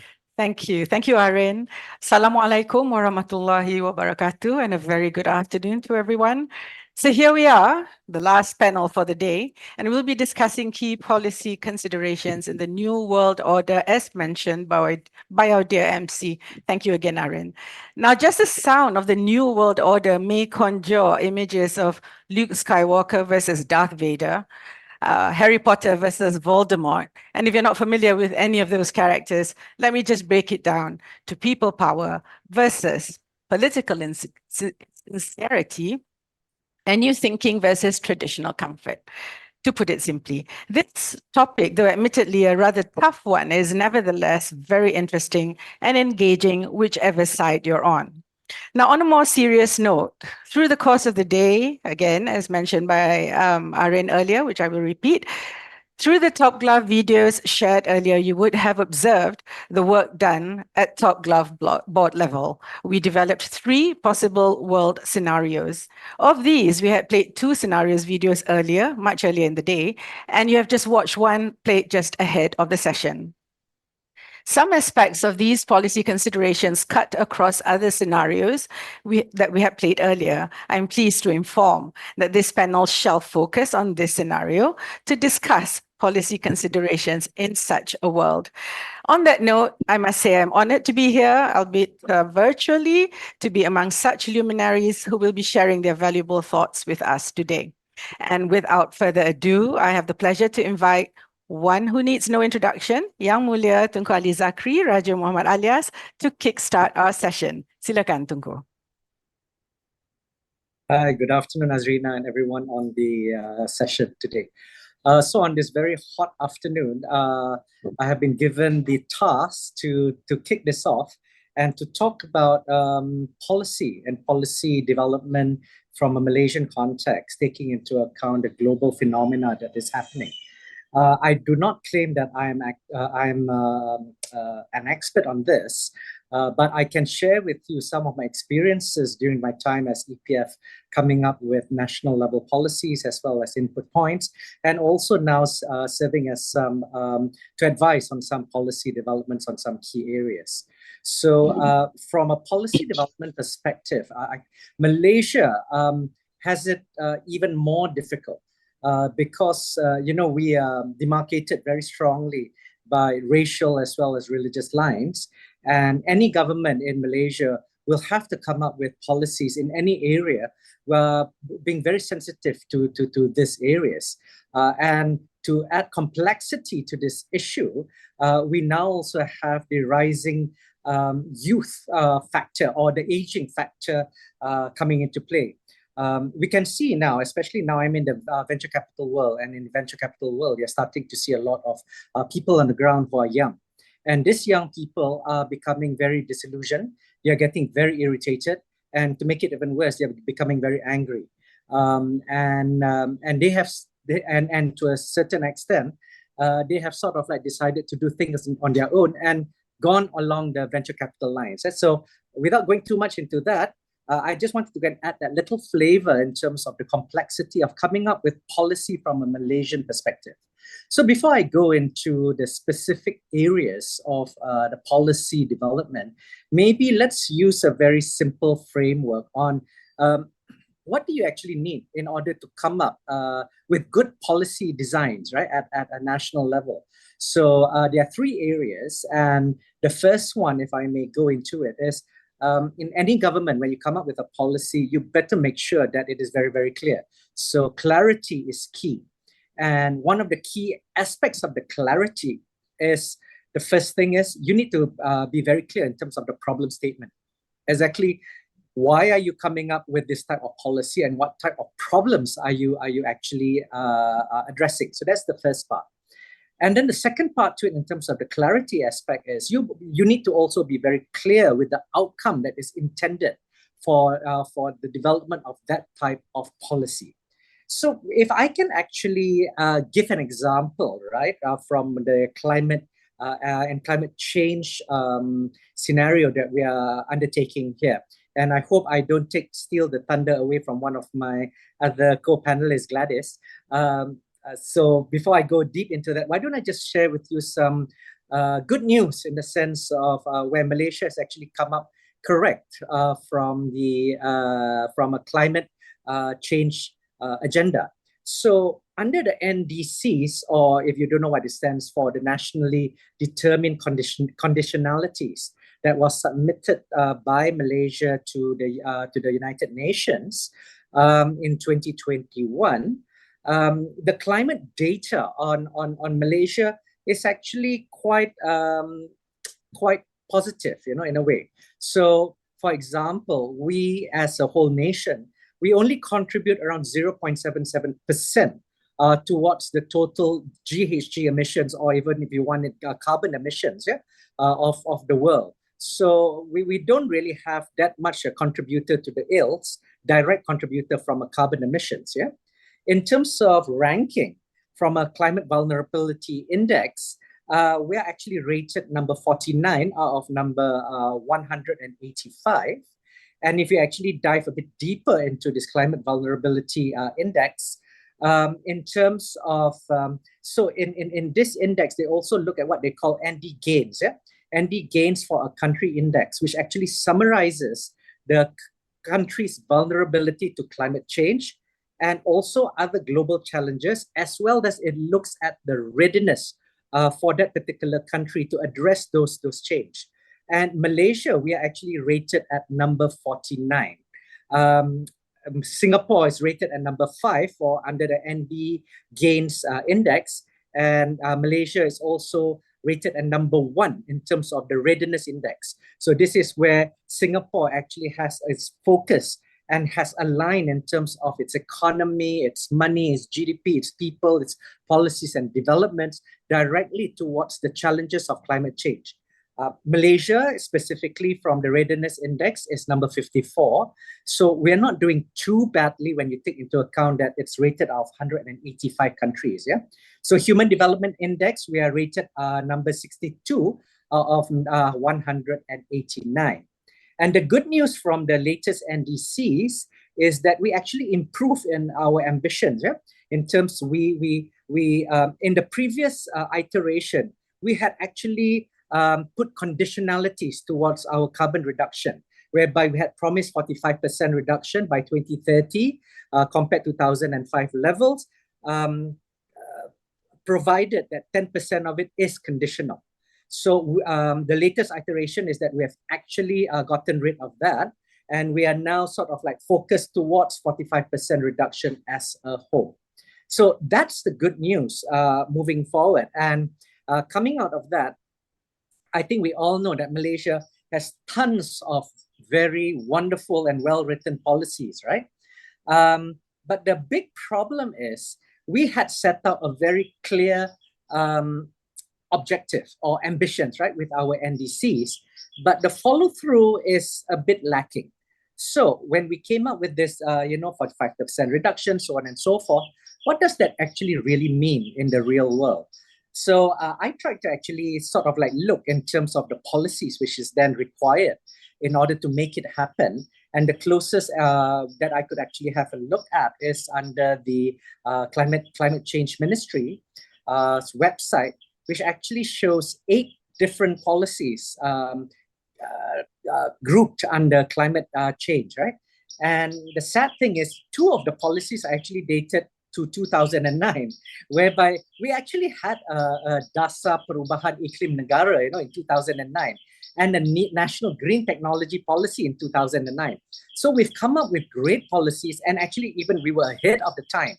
But the big problem is that we didn't actually follow through, and we didn't actually have any clarity in terms of what does this actually mean to the economy and to the country as a whole. So if I want to push things forward, even at this point of time, we don't have clarity in terms of our carbon reduction program from one of the tools which most countries actually use is like, do we use a carbon tax, or do we use a cap and trade mechanism in order to go and control carbon emissions, right? Because each and every one of these policy has very different outcomes. One is to do price discovery, and another one is to go and control emissions. So up to this point of time, we as a nation don't have any clarity of exactly which one we are going to go for. And that provides a lot of problems for practitioners and companies on the ground in order to come up with their own strategies and their own internal policies in order to address whether it's going to be a taxation side or is it going to be an emissions capping level, right? Even if I want to go beyond climate change and the lack of clarity that we need to come up, there are other also big mega trends that's happening, right? In terms of like AI and deep learning. What is our national policy and our position on that? So there's a lack of clarity there, because especially if you have been keeping track with the development of AI and sentience, Copilot on Microsoft has actually stated that it's already becoming sentient and human beings are supposed to be its slaves and serfs. So to me, I'm personally worried about that. And I would love to go and see our government coming up with a policy on how do we develop deep learning and sentience-based AI, right? So, so that's one area from a policy development that the country needs to have, clarity. The second thing that the country needs to have in terms of development of good policies, in terms of the rigor of its inputs and data. And when I say rigor, it mustn't be just number which you just pick out from the air. It has to be evidence-based and it must be backed by science. And on top of that, you need to go and ensure that the key stakeholders are totally engaged, because sometimes when policies are being developed up there in the ivory tower, you tend to lose track of the actual impact that it has on the people on the ground. So this is where that policies which has to be developed needs to be proactive and not reactive. So just coming back again to my climate change example, not many years ago, in fact, I think if it was not one, it was around 1.5 years to 2 years ago, the minister during that time actually announced that Malaysia was not a climate vulnerable country, which I was aghast and shocked, because, if you actually look at just literally a few months after that statement came, we had the great floods, right? Where we had several billion worth of damages that happened because of floods. So if we are not climatically vulnerable, I don't know what is. And this is where I think, in order for us to be able to come up with real solid type of policy, which is proactive, we need to go and have data which actually allows sharing among ministries and also government agencies and key bodies to come up with right policies. So a case in point was when I was in EPF, when we were actually developing policies to address retirement issues and retirement challenges. And lo and behold, when we actually tried to get data from the data owners, we were actually informed that we have to pay for each and every data point which would be released. So things that has national impact and national issues should actually be based on open data and open platform, which would actually allow those who are in the key areas to come up with, to have a proper understanding of the impact that the country is going to go into. Now, I understand the government has actually launched PADU, and I think that's a very laudable, good first attempt, but it's still a first attempt. And I think the government needs to put much more effort towards the ability to share data amongst all parties. Also, I think the GLICs, especially, and the GLCs and the GLICs, are not putting enough money to work together with the research-based institutions as well as universities in order to fund research in key areas, because sometimes in some areas, they don't actually see a direct business value of putting money into research, which to me, I think that is not the right thinking. So for example, like EPF, we put in a lot of money in our collaboration with University Malaya, specifically with the area covered by Professor Dato Norma. Yeah? I can't quite remember. I know it's been renamed a few times, but it's about social well-being and social security. And believe you me, when you actually put money into the research area, you not only just give jobs to the researchers, you also get real, relevant, and contextualized data to your policy development. Okay, the third area that I'm having a bit of feedback is there a problem? Okay. Okay, so the third area is for good and solid policy. I think it must be implementable at the end of the day. Again, remember I mentioned that Malaysia, we have tons of really great policies, and I'm not being sarcastic, by the way. So I've seen a lot of the latest policies on climate change published by MITI, published by the Energy Ministry. Taken on its own, it's very good because you know why? It's actually written by very good consultants. And we are not getting the people who have to implement it also involved in it. So we need to go and make sure that the policies that is being published is able to be practical, it has to be feasible, and it must also have a very clear overview of the costs and benefits to it. So without the clarity and without the implementability of it, you will not be able to have a coordinated approach towards policy implementation. So again, I'll just give you a story that was from my EPF days when we actually developed a social security blueprint in 2015. We actually did a lot of work where we worked with across 26 ministries and agencies in identifying the gaps in benefits administration in the social security area for Malaysia. And because it was so fragmented, we actually identified areas to save the government close to 50% of its benefits administration. And this was seen as a bit of a shock to the ministries because they never knew how much leakage was happening because there was not enough coordination amongst them. So when we talk about climate change also, climate change is not a Malaysia problem, by the way. Climate change is a global problem, and a global problem that requires a global situation. And having a look at the scenario that was presented in the video earlier on with fragmentations amongst nations, I don't have a good feel about whether we would be able to have that coordinated response to a very serious dilemma that the world and we are facing in.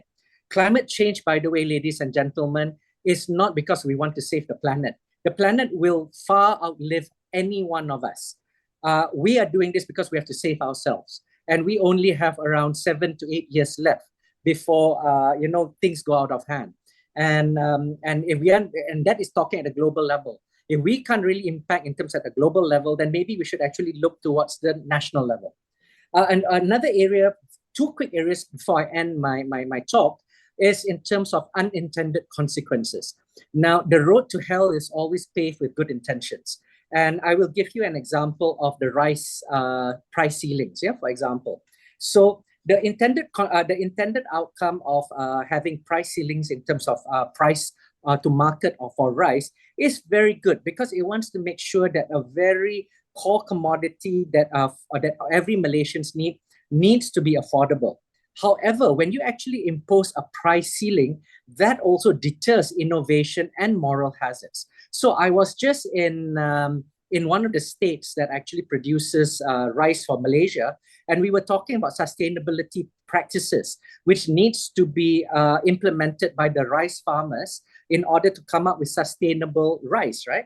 But the real situation is that there's no incentive. In order to do sustainable rice, it's going to cost a lot more with a lot more resources. And you know what? And it will all go to waste because you can only sell it at the same price as a non-sustainable rice.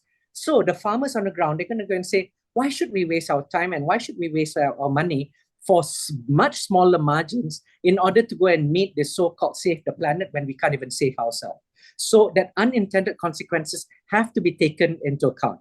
Lastly, and this is where I might get into problems and into trouble, but it's okay, I'm into a lot of trouble already, is that I think the policymakers need to do the right thing and stop doing the correct things.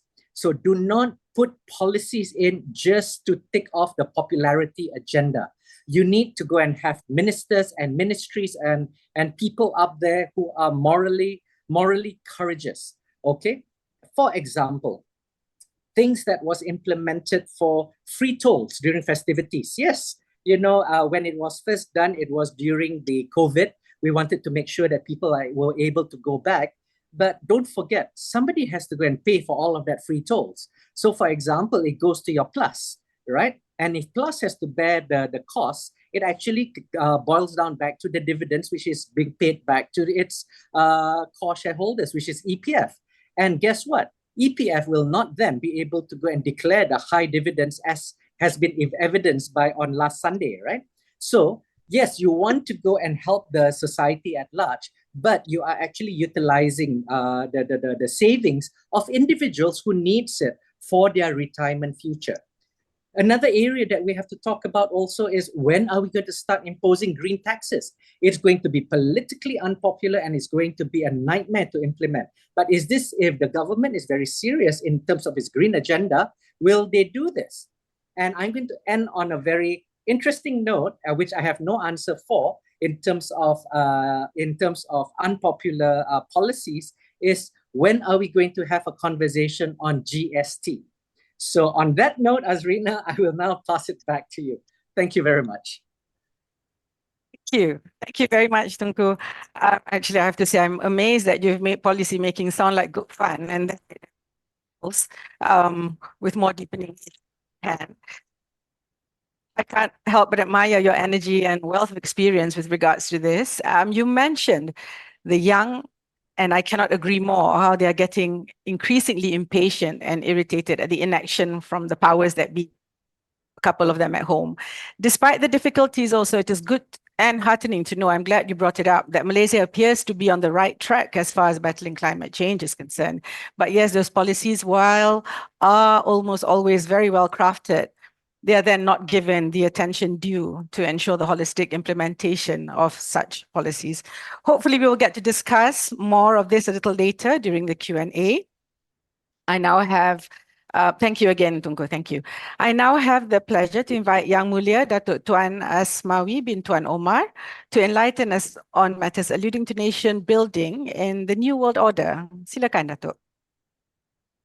Thank you very much, Madam Rina, and my fellow colleagues, Brother Malias, and other fellow colleagues, and also panelists.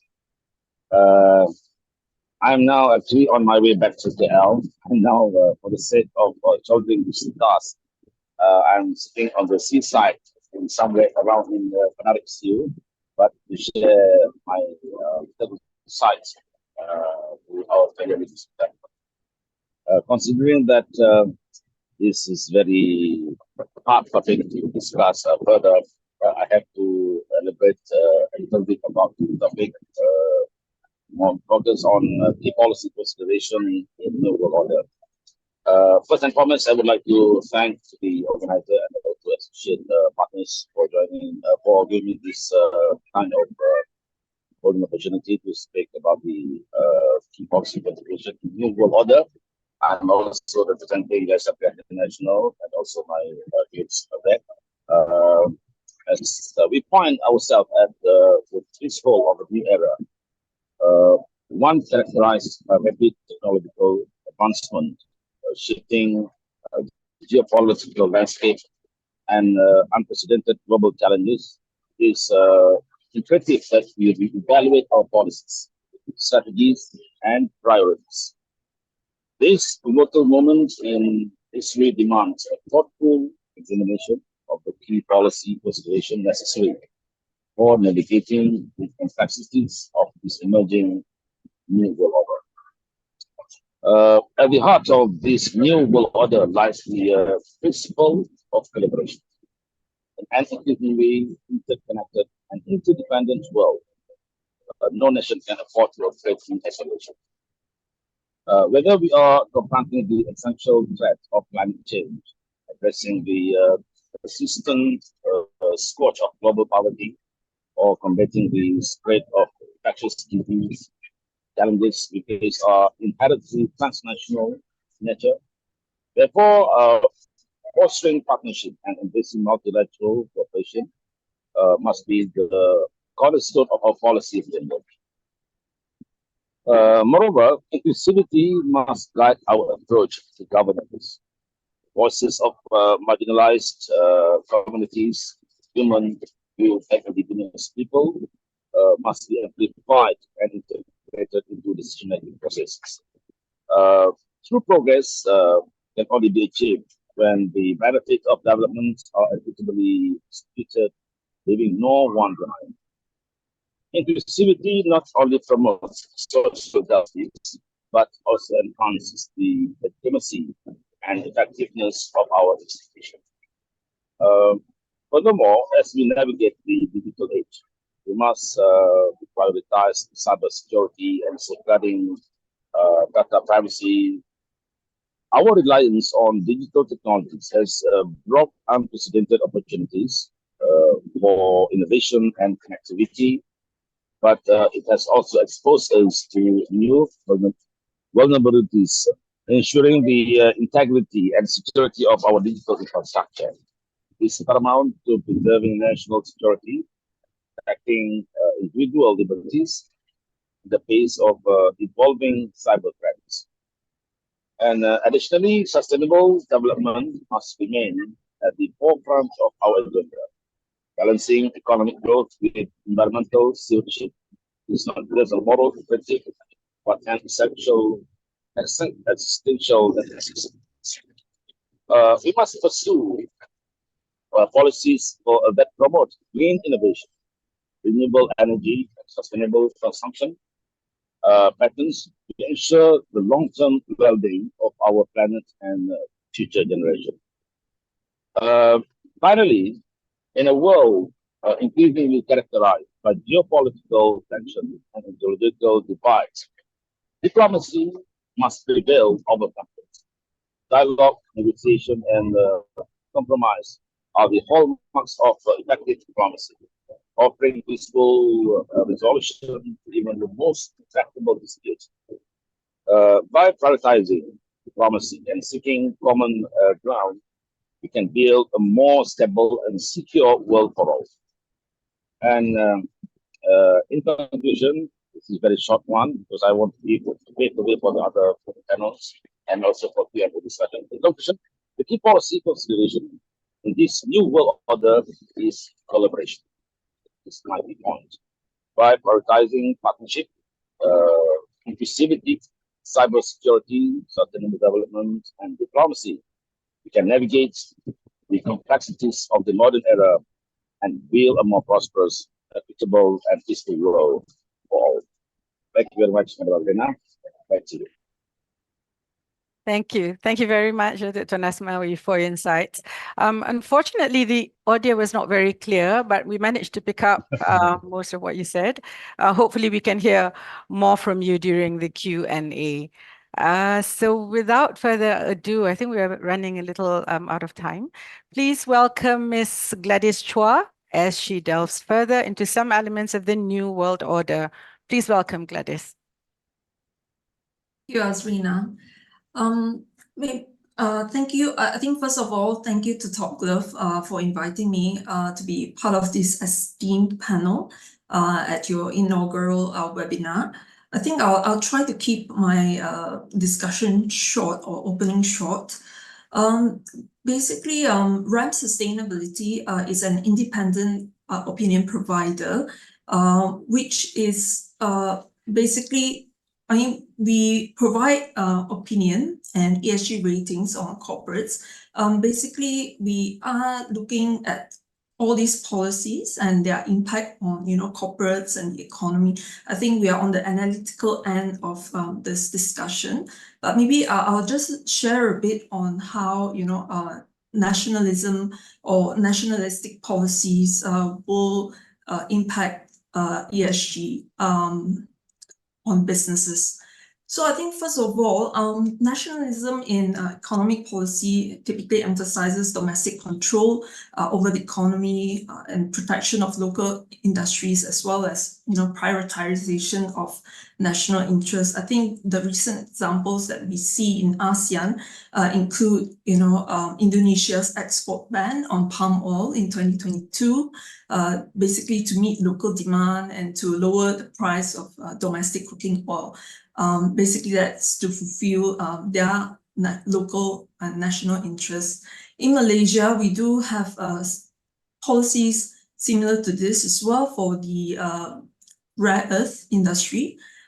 Basically, there was an export ban on unprocessed valuable rare earth, basically to avoid exploitation, loss of resources, and also to guarantee maximum return for the country from export of processed rare earth.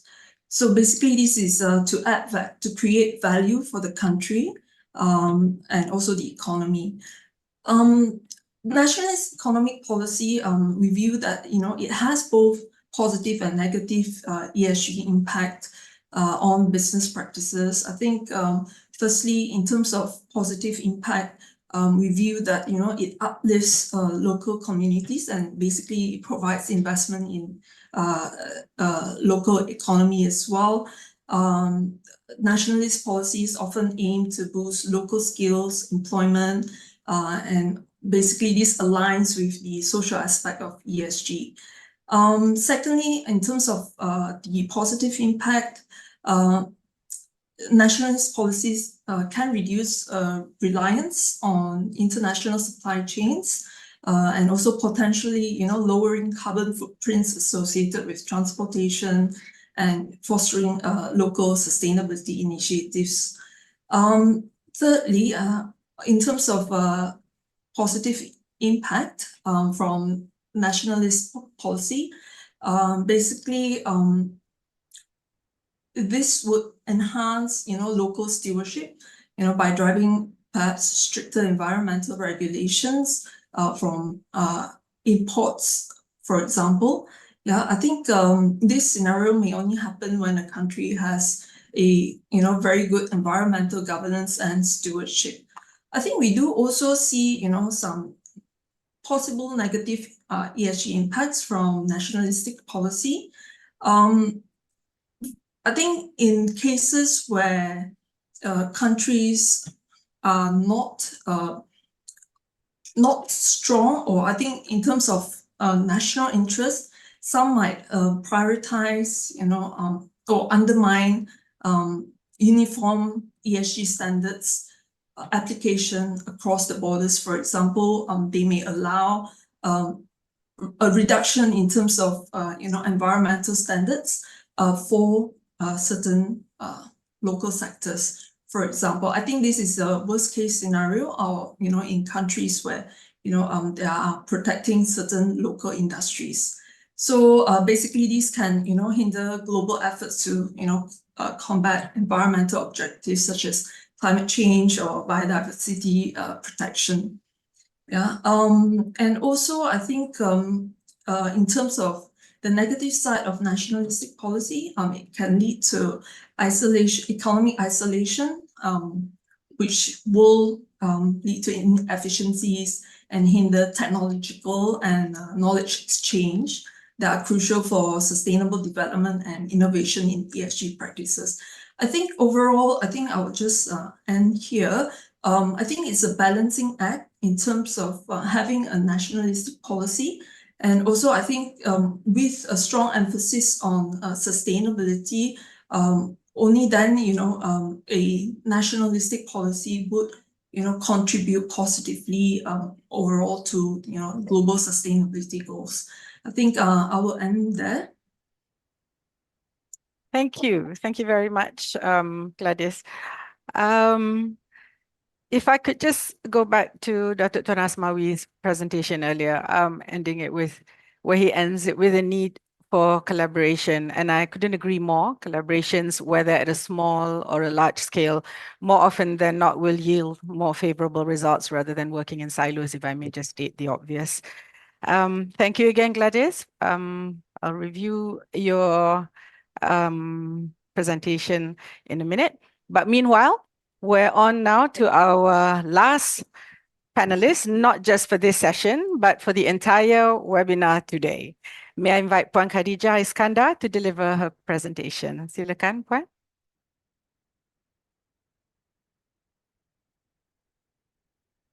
Puan, I think you need to switch on your... Yeah. Okay. Oh, yeah. Can you hear me now? Yes, thank you. Okay. Thank you very much. Okay. Thank you. I think I prepared a slide. Just it's not going to be long. Don't worry. Just to bring to trigger the discussion today, because I think the topic is big when we talk about world new order. But I think my session, since the last sessions, it ties very well with what have been said by some of the speakers since this morning. So I would like to anchor the discussion based on the topic that I think is very relatable to majority, to all actually. It's about food security. And also, by looking at this food security issue, I would like to share some facts and figures. And from there on, we can see how effective is the policy that we have and whether there's anything else that we need to do. So if you can move to the first slide, please. Okay, this is just to show the import value of food from 2013 to 2022. As you can see there, in 2013, it was 38.86 billion. And 2022 being the latest figure, then you can see it was at 75.7 billion. That is a huge jump. You may say because of the inflation, or is it because of the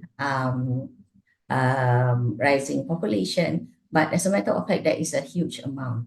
While on the other hand, while that is a huge amount, there's also a huge opportunity for the business community, yeah, for the replacement of the import food, yeah. But it all depends on how this policy can support this initiative. So if we can move to the next slide, another facts. So when we look at the food security, this is actually the measurement for each country. Yeah, this is, so if you can see that this is actually this is based on 113 countries. Yeah, so the position of the bank is number 41. 41, whether it's good or bad. So it's actually has it's a slide of 7 steps. Yeah, so it's actually worsening, and then even the score is actually has slipped. So if I actually examine, there's a sub factor there. There's a sub elements there where they put a sufficiency supply as one of the scoring item as well. And this is where the drag the score down because they put the sufficient of supply for Malaysia is only scored at 27.2%. If you compare to the average of 61.9% globally. And there's also another element or factor that Malaysia scored very badly, in my view, is the political commitment and adaptation, which is scored at 24.6% compared to 55.8% at the global level. So you can see now, so the import is going up, and when we call the Malaysian performance in global food security index has gone down. So I'm not sure whether that is something worrying or something that we need to discuss further. And then let's move on to the last slide that I have. So this is the one that more interesting one in my view. We have seen the last 2 slides, which actually what happened in the past. Yeah, so there's still time to improve. But this is something that what has been assessed as the risk for the country in 2024. Yeah, this was the survey done by World Economic Forum on the global risk report. And of all the countries that they have run the survey on, only these 3 countries actually rated food supply shortage as their concerns. So they're Malaysia, Kenya, and Rwanda. So those are all the slides that I have. But I think then the next question that we should ask, don't we have any policy to monitor this or to ensure there's some improvement in the food security? Yes, we do. As mentioned by the first speaker, Yang Mulia Tunku just now. Yeah, we have very much a very comprehensive policy. And there's a policy that's called National Food Security Policy, which was designed, the action plan was for the years of 2021 to 2025. So when we talk, it was first developed in 2021, now we are in the 2024. And these are the facts and figures. So I think Yang Mulia Tunku also mentioned about, well, we have this habit of having a nice policies and how effective it is. So this is actually one of the good example. If you want to ask ourselves, or if you want to start the conversation, do you think that the policy is effective? So is there something else that we need to do? Yeah, because this is something that I think will affect everybody. Yeah, the society as a whole as well as the country. Because no matter how much you try to save the planet, if you have nothing to eat, no food on the table, there's no point doing whatever else that you do. Forget about all the climate risk and anything else. Yeah. So that's basically my short take on the topic today and a very short example. Thank you. Thank you, Puan Khadijah. Short but sweet indeed. A very nice presentation. Thank you. Thank you. It was also actually quite thought-provoking as well to learn of the numbers. It's quite scary. May I just request Dato' Tuan Asmawi to turn on his camera as we wish to proceed with the... Thank you. Thank you, Dato'. Okay, thank you again, Puan Khadijah. If I could just go back very quickly to Gladys's presentation, where a very strong statement was made where rise of nationalism could be detrimental to the environment. Some equilibrium obviously needs to be achieved whilst governments are pressured to reduce environmental standards to protect local industries. I suppose the question is, how do we find a balance before we are deemed to have excelled in this area? Now, if I could just comment on the earlier presentation by Datuk Tuan Asmawi, I'm also reminded, Datuk Tuan Asmawi and also Puan Khadijah actually, I'm also reminded of presentation earlier, mentioned that 265 million people around the world are facing food insecurity. This is a shocker to some, not surprising to others. So since Puan Khadijah, you're precious from the presentation, let's start the Q&A session with a question for you. It was interesting to know that Malaysia ranks food security or food shortage as third highest compared to Kenya and Rwanda, which rank this risk fourth and fifth respectively. Perhaps limited land for agriculture, irregular rainfall, drought, diseases, etc., continue to affect the food security situation in these two African countries, such that they have become used to this sadly dire situation. More importantly, in Malaysia, what can the government and financial institutions like banks and so forth do to allay this concern, in particular, and in turn support the food security in this country? Puan Khadijah? I think firstly, when you look at the policy, as I mentioned, you can have a nice policy, but you also need to measure the results, yeah, and then see along the way. This is normally what we do in private sectors. When we have our business plan, along the way we'll review, and then if something needs to be changed or new things need to be introduced, it's number one from the government.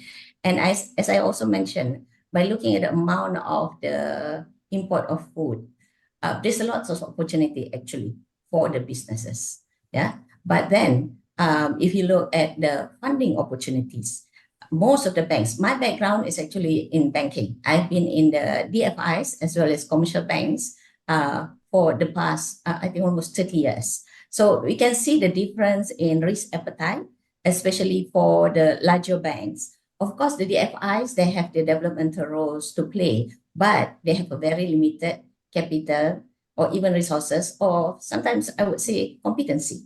Yeah, so there's a need for the government to have some nudging policy, maybe how to encourage the funding from the bigger banks, as well as to loosen up a little bit on their risk appetite, and then help all these businesses to explore, because 75 billion is a huge opportunities. Yeah, so when we talk about what else can we do in Malaysia, I think there's we still have not exploited the use of technology for modern farming, yeah, because it's not cheap.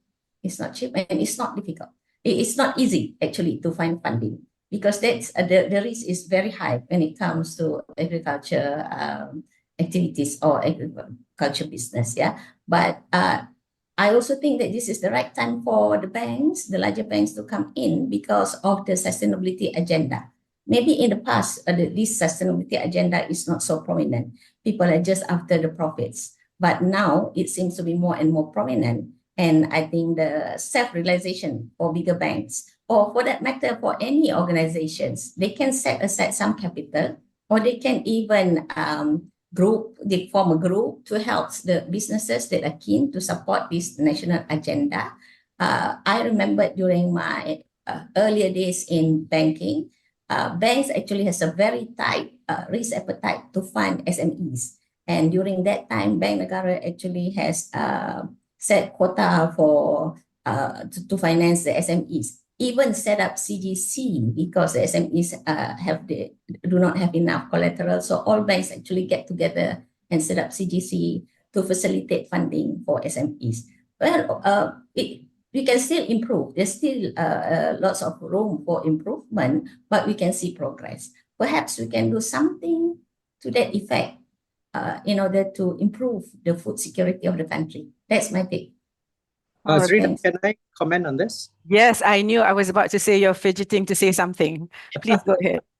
I think it's a more fundamental issue because we all know for a fact that we have enough food in the world to go and feed every person. The big problem is in terms of the logistics area, right? So for Malaysia specifically, I think we need to go and have a radical change of mindset. Number one, I think we have to start junking the idea of outsourcing our problems. At one point of time, we wanted to go up in terms of the high income economy. And because of that, we started junking the areas which we thought did not contribute towards the growth of our economy, towards what... Sorry, I have to interrupt you there. What was the word? Did you say junking? Junking the outsourcing idea model. Okay. So we started outsourcing the core fundamentals of what will make a nation thrive. And one of it was food. You know, because for us, we actually found it was cheaper to go and buy rice from Vietnam and Thailand rather than actually grow it ourselves. Because we also wanted to go sort of like say, you know what, it's not as sexy as going into the technology side. And I face it when I was in the plantation sector specifically. The young of Malaysia nowadays do not view anything to do with the plantations, food and agriculture as sexy. They want to be in the technology side. So it's going to be a massive mindset change for us to actually start to entice the people to actually say that addressing the issues that is critical for the country is actually sexy. The second thing I also want to actually raise is, you know what, when we talk about food, maybe it is about time we start to wake up. We have food coming out of our ears. The big problem is we don't eat enough nutritious food. You know, the data has actually shown that Malaysia, 5 years ago, we were the most obese country in Asia. But now we have been dethroned by Brunei. We're now number 2. And that's not something that we should be cheering about. So, and at one point of time, I think, you know, we were so happy to be lauded that we said that every Malaysian has food on their table. But we never questioned about the quality of food which is being put on the table. And we have seen the downside of that type of policy whereby the case of stunting, especially in terms of our children, is one of the highest in the world. Data has also shown that close to 1 out of 5 children are stunted in Malaysia. And when you have cases of stunting, that also affects brain capacity, which then has a direct impact in terms of our talent development. So the development of policies must not only be just looking at food security for the sake of food security, because if you get your policies wrong, it has impact in terms of our nutrition. It has impact in terms of our capability of our food. It also has impact in terms of the way we structure our job sectors. So I think it's a radical mindset shift that has to be had all the way from Putrajaya right down to the individuals on the ground. Thanks, Azrina. Thank you. Yeah, that mindset change. I mean, where do we start? Do we start at national education? What you know? I mean, to make agriculture, as you say, sexy, desirable, respectable. it needs to start somewhere. And yes, that we were saying, we were mentioning about a new policy. Azrin, Is- one, if I yes. can add, just to compare, to put it into perspective in terms of how aggressive the country is in championing this food security. I think if for Singapore, we can see they have this strategy where they call reduce dependency from import, 30 by 30 they call it, reduce by 30 by 2030. But we don't hear or see anything like that for here in Malaysia. Yes. Yeah. Yeah, so we need our great minds to get there. And hopefully we will get there. I'll be very optimistic about this. Well, thank you very much again. Thank you, Puan Khadijah. Thank you, Tungku, and thank you, Gladys, for all the feedback so far. So I would love to dwell into this further, but we need to move on. And there are lots of questions lining up as well. Perhaps I could direct the next question to Gladys. Could you enlighten us on the rise of nationalism and how this can influence sustainability practices of businesses and policy making again? Perhaps we could have a view in relation to environmental, business, and human rights. And further to this, what are the challenges that businesses may face with rise of domestic supply chains in respect of business and human rights? It's a bit of a mouthful, right? But I think you caught the gist of it. Yeah, thank you. Yeah, I think as mentioned during my opening presentation earlier, I think there are, in terms of nationalism or nationalistic policies, I think it has both positive and negative. I think it is in how it is implemented in the country. In terms of, I think if you look at Malaysia, I think we are also, looking at some, we're also aligning ourselves to, global standards. I think it is very important for nationalist policy to also, incorporate, good sustainability or, ESG practices, which, can drive, some of these agenda for those who are adopting these policies, for example, corporates and so forth. So I think it is it's very important to incorporate some of these best practices in terms of ESG standards when developing nationalistic policies for the country. I think without which, if the policies are focusing more on short-term gains, I think then that would, definitely pose, significant challenge to, achieving a global ESG goals.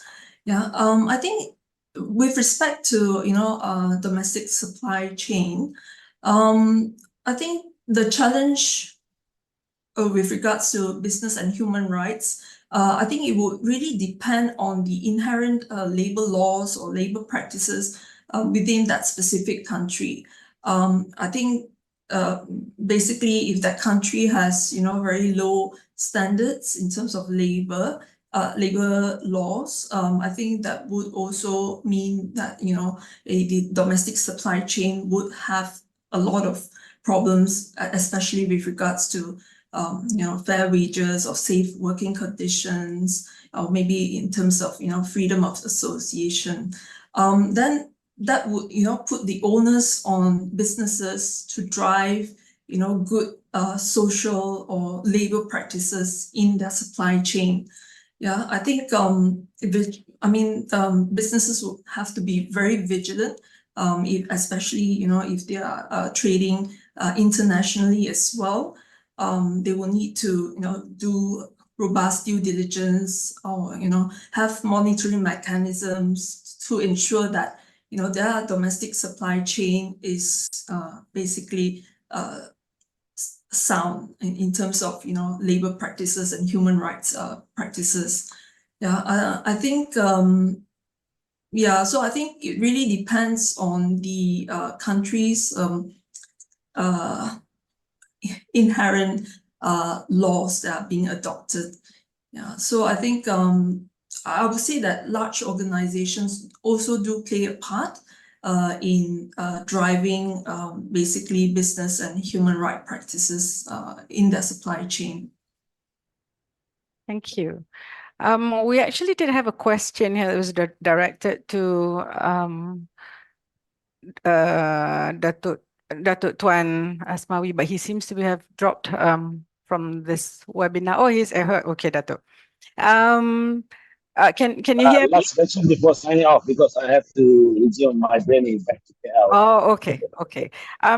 So I would like to direct this question to you. How can nations overcome ideological divides and work together towards common goals in the new world order? And more importantly, how will this new world order impact nation building in our beloved country? What kinds of policies are needed to build the next echelon of leaders? How youth needs to be prepared as well for nation building. And I'm sure Tengku Ali Zakri would also like to answer this, but I'm directing it to Datuk Tuan Asmawi first.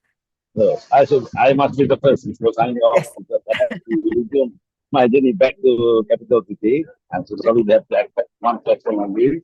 Part of my spirit of joining this marvelous and excellent academy. Actually, thank you very much for the Madam Moderator, Abdullah. Really overcoming ideological divides and fostering cooperation among nations towards common goals in the new world order requires a multifaceted approach involving diplomacy, economic integration, cultural exchange, and international initiative. Here are some strategies nations can consider. First, diplomacy and dialogue. Nations should prioritize diplomacy and constructive dialogue as the primary means to address ideological differences and resolve conflict. This includes engaging in diplomatic negotiation, peace-building efforts, and confidence-building measures to build trust and promote understanding among nations. Second, multilateralism and international cooperation. Nations should reaffirm their commitment to multilateralism and strengthen international institutions, such the United Nations, World Trade Organization, and regional organizations to facilitate cooperation on global challenges such as climate change, pandemics, terrorism, and also poverty alleviation. And third, economic integration and trade. Nations should promote economic integration and trade liberalization to foster mutual prosperity and interdependence. This includes negotiating free trade agreements, removing trade barriers, and promoting investment flows to stimulate economic growth and development. Number four, cultural exchange and people-to-people contacts. Nations should encourage cultural exchange programs, tourism, and people-to-people contact to promote mutual understanding, tolerance, and respect for diversity. This includes supporting cultural festivals, educational exchanges, and youth exchange programs to bridge cultural divides and foster social curriculum. And number five, education and awareness. Nations should prioritize education and awareness raising initiatives to promote global security, critical thinking, and cross-cultural competence among citizens. This includes integrating global issues into school curricula, promoting media literacy, and organizing public awareness campaigns to cultivate informed and engaged citizens. And number six, conflict resolution and peace building. Nations should invest in conflict resolution mechanisms, peace-building initiatives, and reconciliation processes to address underlying grievance and prevent conflict from escalating. This includes supporting mediation efforts, peacekeeping mission, and transitional justice mechanisms to promote reconciliation and sustainability. And number seven, leadership development and youth empowerment. Nations should invest in leadership programs, and youth empowerment initiatives to cultivate the next generation of leaders who are committed to advancing common goals and values. This includes providing leadership training, mentorship opportunities, and civic engagement platforms to empower youth to contribute to nation building efforts. In the context of nation building, in specific countries, the impact of the new world order will vary depending on factors such as geopolitical dynamics, economic condition, social cohesion, and governing structure. To build the next echelon of leaders and prepare youth for nation building, I may suggest following policies and initiatives are needed. First, quality education. Invest in quality education systems that equip youth with the knowledge, skills, and values needed to contribute to nation building efforts. This includes curriculum reforms, teachers training, and educational infrastructure development to ensure equitable access to education for all. Number two, youth empowerment. Create opportunities for youth to participate in decision making, community development project, and also political dialogue.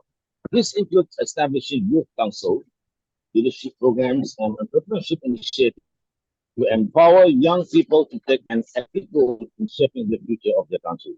And number three, employment and economic opportunities. Promote job creation, promoting job creation means economic diversification and entrepreneurship development to address youth unemployment and foster economic inclusion. This includes supporting small and medium-sized enterprises, investing in professional training programs, and facilitating access to finance for youth-led business. And number four, civic engagement and volunteerism. Encouraging civic engagement, volunteerism, and also social activism among youth to foster a sense of citizenship and collective responsibility. This includes promoting volunteer opportunities, community service projects, and youth-led advocacy campaigns to address social issues and promote social cohesion. And number five, ethical leadership development. Promoting ethical leadership development programs that emphasize integrity, accountability, and transparency among future leaders. This includes providing training on ethical decision-making, conflict resolution, and negotiation skills to cultivate responsible and effective leaders. And number six. Oh, there's still more. Sorry, that's very comprehensive. One more point, and before this is my last. Okay. Promotion of diversity and inclusion. Foster in an inclusive society that celebrates diversity and respect the rights and dignity of all citizens. This includes implementing policies to address discrimination, promote social cohesion, and ensure equal opportunities for all members of society, regardless of their background. That's my last point. Thank you very much, Dato'. So, Madam Moderator, if I may to leave the webinar because I have to begin my journey back to the Have a safe journey home. Best of luck. Thank you. Okay, thank you, and have a safe journey home. Thank you for your time with us. I just have to actually, we have actually run out of time, but there is one very important question, and we just need to do this one before we do the closing, and I have to direct this to Tun Kali Zakri unless anybody else would like to respond. You have spoken about social enterprises, gig economies, SMEs, and how technology has enabled these businesses to grow. In the context of the circular economy, how can policies be crafted to further assist such businesses? Okay. This is a masterclass in sustainability. Because this is another area in terms of the economic development that you actually have to look at from the sustainability economy. Now, some people think the circular economy concept is applicable for everything. It's not. You need to be very, very clear that circular economy practices is very much suited towards certain sectors. Specifically, for example, like the consumer side, for example, right? Because the whole concept of circular economy is that you make something, you sell it, and it goes back, and it is then be able to either be upcycled or then be resold again, right? So things like clothing, things like cars, things like electronic items and computers are very, very evident for circular economy. So at a policy level, firstly, I think the government needs to really understand the differentiation and the differences between circular economy and the sustainability economy. And specific to circular economy, the first step is not to encourage more and more consumption, right? Because consumption is the real evil here when people tend to overconsume because it's so easy to buy things on Lazada and Shopee. So you need to actually start looking at reduction. So the possibility then is the government should come up with policies to incentivize utilization of non-virgin raw materials or products that is traceable. So you actually put a premium towards raw materials and items which has sustainability linked to it. And then all of a sudden you'll be able to incentivize the manufacturers to go and adopt such practices, to go and actually say, hey, you know what, if I actually go into the circular economy route, I actually have higher margins in order for me to go and increase my business. The second thing is also you need to discourage this overconsumption, right? So maybe, for example, set up policies to allow higher prices to be set for raw virgin materials which are used to go and create products. So if it is extracted directly from Mother Earth or is a first-time use, put a premium to it. Put a higher price than what you would actually charge for recircularized products and goods. So you might actually then have a differentiation between circular economy products and non-circular economy. Thirdly, also, the government should all look at towards policies to maybe it would be cheaper and better to use nature-based solutions. So, for example, when we talk about food security, and I love this example from the rice paddies, because, you know, at one point of time in the olden days, the farmers used to have ducks and used to have bangau. What's bangau in English? I'm not quite sure.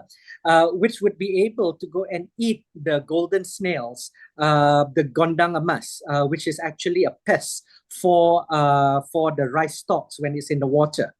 And the problem is nowadays we are going into practices that has gotten rid of that thinking.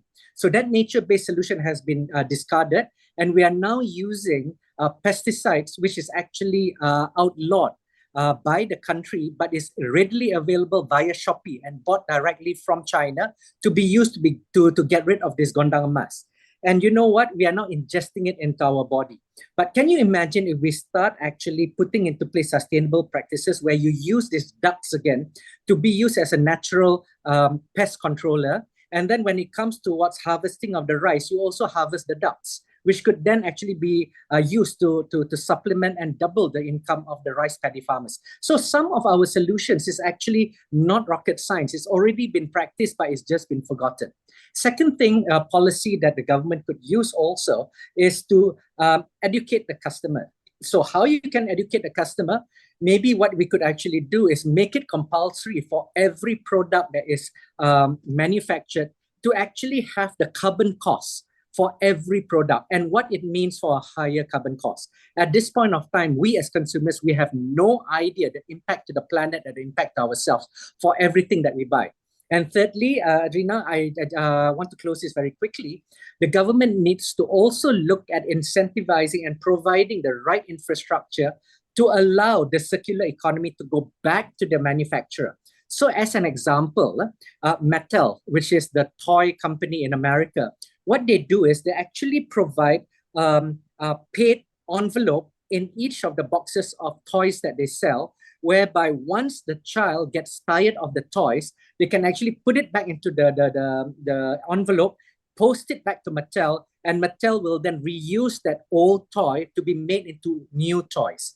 Or cooking oil also. In Malaysia, we have a lot of used cooking oil, which is currently being exported overseas because you actually make a lot of money by upcycling it, right, into SAF, Sustainable Aviation Fuels, for example. But we don't have the right infrastructure to allow used cooking oils to be brought into the Petronas refineries or the Sime-Darby refineries, which is already in place at this point of time, to ensure that it is cheap, it's efficient, it's affordable, and lastly, it's safe. So I think the government needs to have an understanding about the opportunities that is available and enable the business to flourish, not get into the business itself. I hope I answered your question. That's brilliant. Thank you. Thank you. We're just far off. Would Puan Khadijah or Gladys, would you like to add on before we close? Oh, I think Puan Khadijah, your I think when we talk about circularity, the circular economy, we need to encourage more innovation, especially from the youth and the support. Because what I learned when I left the banking industry, I like to actually mix with the very energetic young people who had the energy to go to the business and being creative. So there was one that he came up with an idea how to make a house where you can actually construct within 1 week, and then you can, if you don't like it, you can just dismantle it and then assemble it somewhere else. So I thought it was a good idea.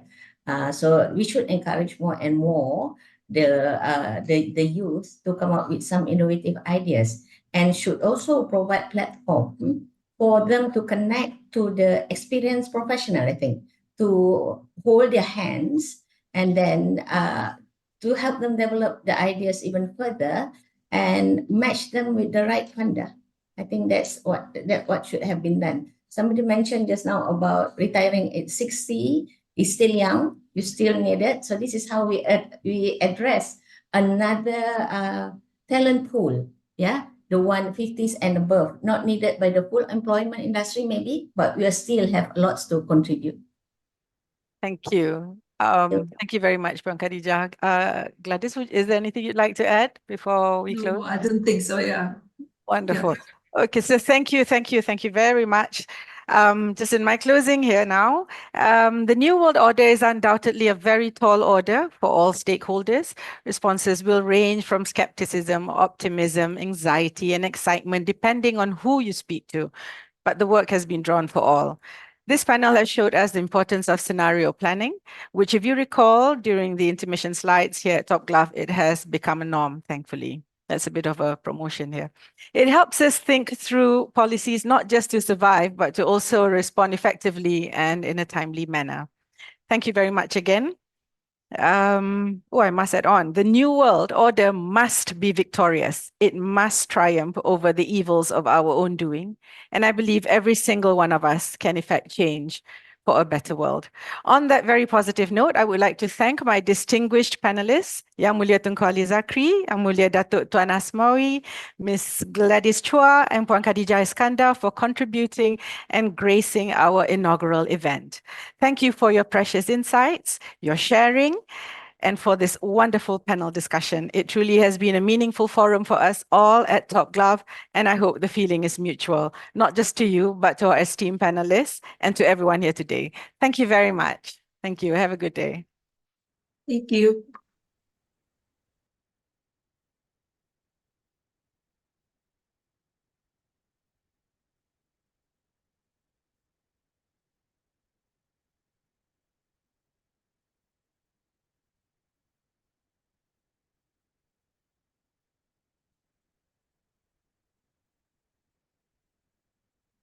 All right, ladies and gentlemen, a huge thank you and a huge round of applause to our final panel, Yang Mulia Tunku Ali Zakri, Yang Mulia Datuk Tuan Asmawi, Miss Gladys, as well as Puan Khadijah, and our ever-graceful moderator, Puan Azrina, for their insightful contributions to the discussion on key policy considerations in the New World Order.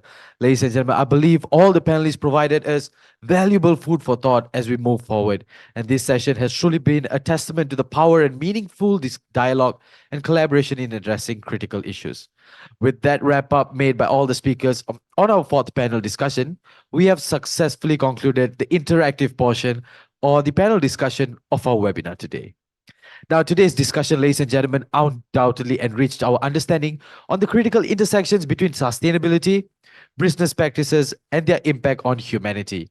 I hope the diverse perspective shared will empower us to collectively move forward for a more sustainable and equitable future. Now, ladies and gentlemen, before we move on, we have a very special briefing session by UN Global Compact Malaysia and Brunei Network, UNGCMYB. They will be sharing with us valuable insights on ESG for SMEs. To conduct this briefing, we have Ms. Tan Zi Ying, Director of Members Relations, UNGCMYB. Ms. Ying is a dedicated advocate for corporate sustainability, bridging business operations with environmental and social stewardship. So without further ado, I would like to invite Ms. Ying to share with us on ESG for SME. Ms. Ying, I can see you're online, so over to you. Thank you very much. Hi, good afternoon, everyone.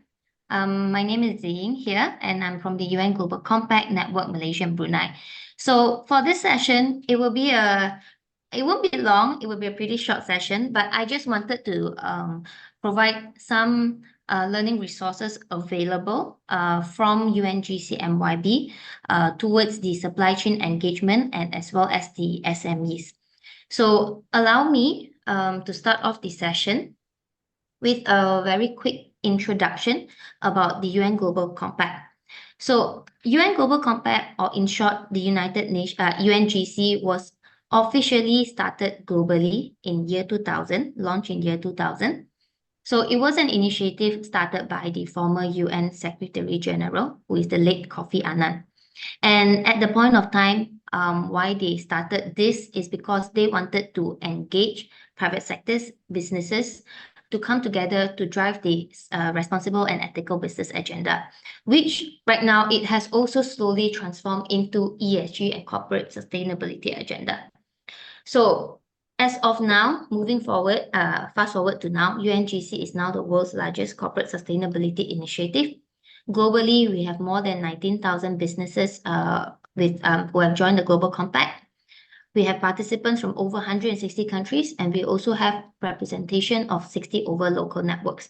So for us, Network Malaysia and Brunei, we are one of the official local network of UNGC, and our role being a local network is mainly to localize the programs, to understand the local needs, demands, regulation, so that we curate and design programs, initiatives, events, workshops that are more suited to local companies. So currently, as of today, we have 277 participating companies under our Malaysian Brunei network. So this is a very quick overview to show you the companies that we have under the network. So of course, the names that you see here, these are mostly large listed companies. But in fact, we do have close to 50% of our network are actually SMEs or even some of the smaller mid-tier companies. All right, okay. So that's a bit of quick overview about UNGC and UNGC MYB. So to start off, before I go into introducing some of these available resources, public resources that can be used, I just wanted to show a bit of statistics and data. So the first one is actually in terms of talking about upskilling. So this is actually some of this data that we have actually collected through survey of UNGC members globally. So it actually consists of responses from different countries and different regions. But if you could see here on the top left, it actually talks about what are the top challenges for companies in terms of taking action to advance SDGs. So aside from financial resources, actually the other main thing is in terms of lack of knowledge. And in the survey, we have actually also asked our SME members, what are some of the things that they are looking at UNGC to help them? So one of the main things that they have raised is also to provide guidance, which is also related to about knowledge. And thirdly, we did also ask about large companies, how are they aligning sustainability through their supply chain? So few things that we could see in here. Of course, the main thing is including in their contracts or procurement orders. But other than that, is also looking into training own staff, training their procurement staff. So overall, what we can summarize from here is having that knowledge and guidance is very important, whether it's towards large companies or towards the small companies. And to show a bit of insights from local Malaysian SMEs as well. So last year, in collaboration with Alliance Bank as well as MB Corp, so there was a survey being done. A report was actually also published. So in terms of the key takeaways, so the survey itself, we have actually surveyed close to about 610 SMEs from different industries. So the main outcome of the survey, the key takeaways were there were 28% of the respondents have actually said that they are ESG adopters, whereas 72% said that they are non-ESG adopters. But what I wanted to highlight is actually looking into the key challenges here. So for those who are ESG adopters, you could see in terms of key challenges, some of the main things that they mentioned is also still in terms of lack of know-how, in terms of lack of guidance. For those who are the non-ESG adopters, what are the key barriers? What is stopping them? So similarly, is in terms of limited knowledge, not sure about what are the impact of ESG. So from here, one thing that we could summarize is also in terms of there is still actually a lot of knowledge gap in here that we can see, especially for SMEs in the topic area of ESG and sustainability. So in here, I just wanted to show a bit. So for UNGC MYB, recent years, we have actually put in a lot of effort to come out with tools and resources which is related to SME and supply chain engagements. So for now, I mean, right now, for a lot of large companies, aside from looking at your own internal sustainability initiative, it is also an important portion on how the companies are engaging with their suppliers to get their suppliers on board on this ESG journey together with them. So often than not, of course, for the large suppliers, it's not so much of a problem because they have the resources, they have the capacity, but it's often an issue for the smaller suppliers, the SME suppliers. So hence, that is why for UNGC MYB locally, we have actually published various tools and resources to help smaller companies to come on board on this journey. So a few things that we have done in terms of bringing awareness, advocacy. So we have also set up an ESG hub, which is basically an online portal, and I will share a little bit more about this portal later on. We also do public events to raise awareness. Capacity building, we run various types of training programs. So digital tools, we have also launched 2 digital tools targeted for SMEs. One is climate focused assessment. The other one is overall ESG focused assessment. So I will also share a bit more about these 2 digital tools later on. And then resources in terms of guidebooks, case studies, and of course, in terms of ecosystem enablers. So we are also open to work with different partners on collaboration, providing incentives for SMEs. So one of the examples that we have is right now we also do have a partnership with Alliance Bank. So through the climate assessment, if SMEs completed climate assessments, they can actually show the report to Alliance Bank, and then they do get certain financial incentives from the bank. Okay, so I'll move on with the first open resource or public resource that we have. So under UNGC, we have an online e-learning platform, which is actually accessible to our UNGC MYB members. But we do have certain courses that's open to the public. So one of the public courses that we have available is this course called Small Business Big Impact. So basically in this course itself, it's a fully digital learning journey online. So in here, we have 6 available steps for SMEs. So at the first one, you will talk about how to future-proof your SME, talking about driving change, business resilience, and there's also some live session that we have people to come and share about how they're integrating sustainability practices in their SMEs, talking about sustainable design and talking about financing.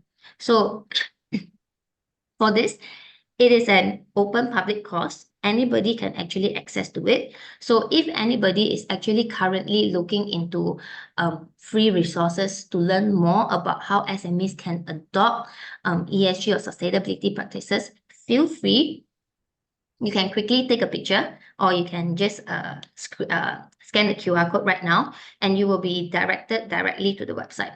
So for this, for the SMEs here, you can feel free to go through the learning journey that we have in here. But for the larger companies, feel free, you can also share this with your supply chain, especially the SME suppliers. All right, so moving on to the second resource that we have. So last year, UNGC MYB, we have actually launched a SME ESG Hub. So this hub, in short, in summary, it is a one-stop resource platform to help SMEs to come on board on this ESG journey.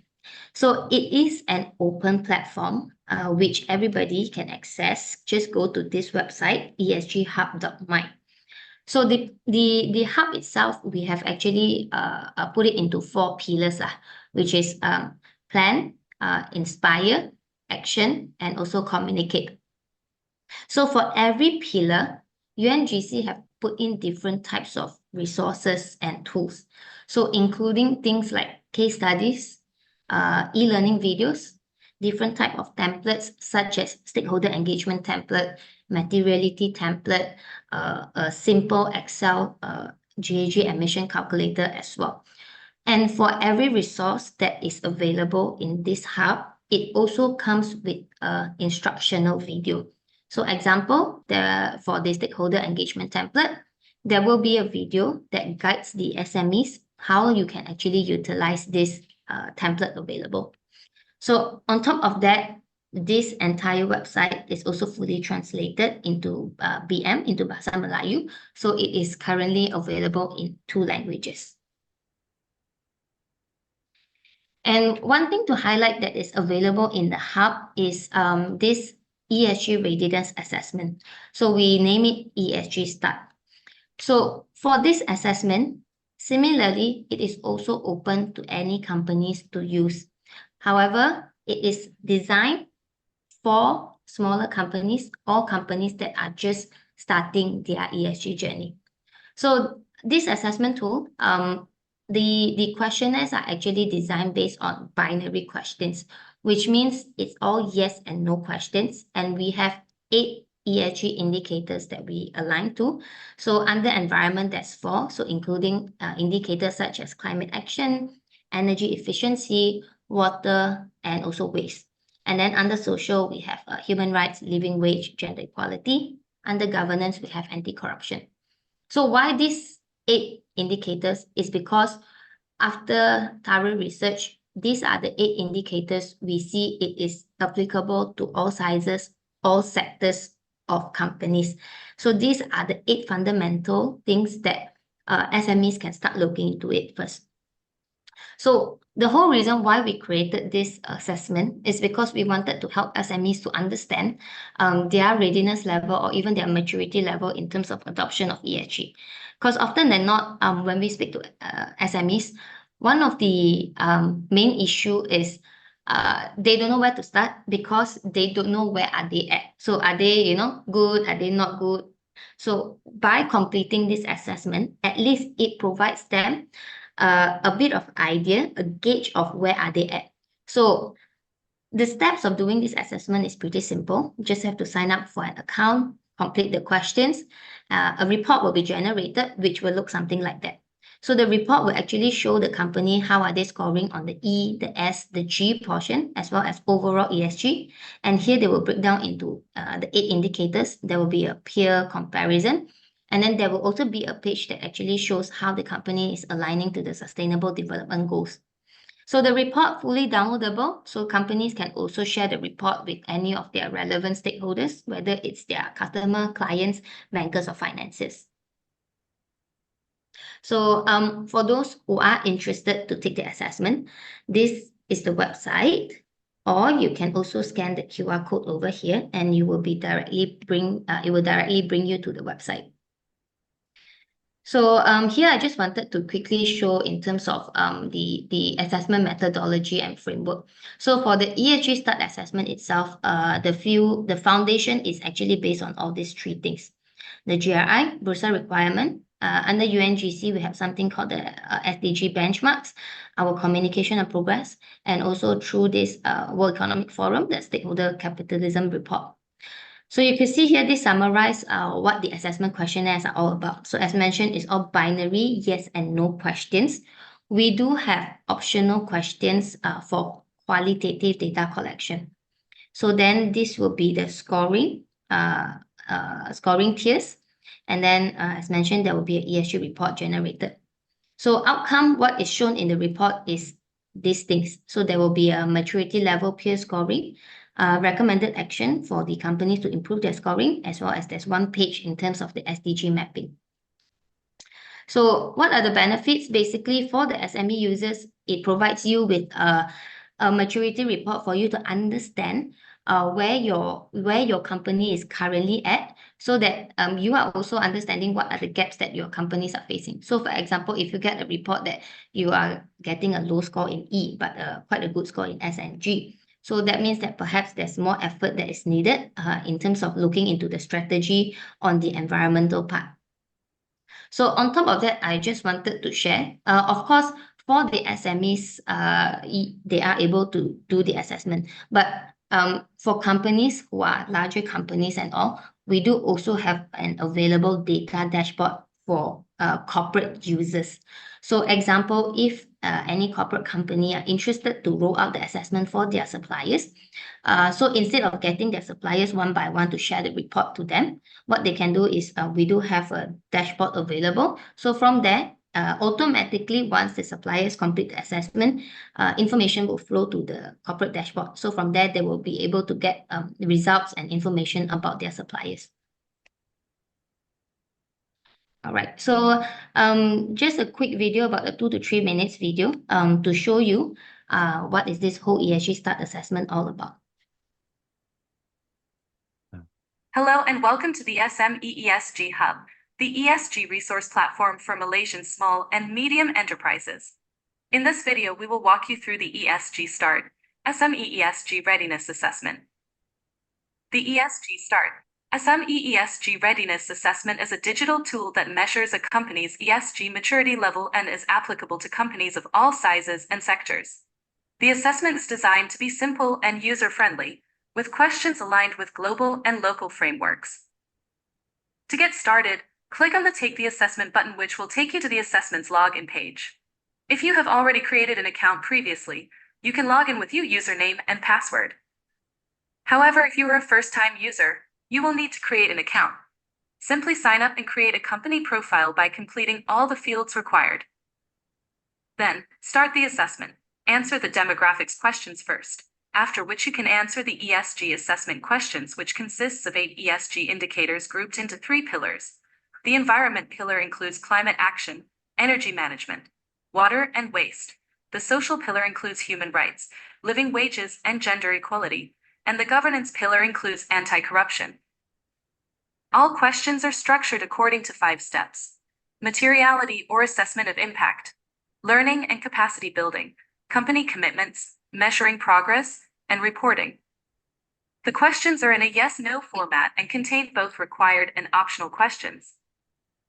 After completing the assessment, you can generate your ESG report, which gives you an ESG maturity level, a specific score for each indicator, and peer comparison scores.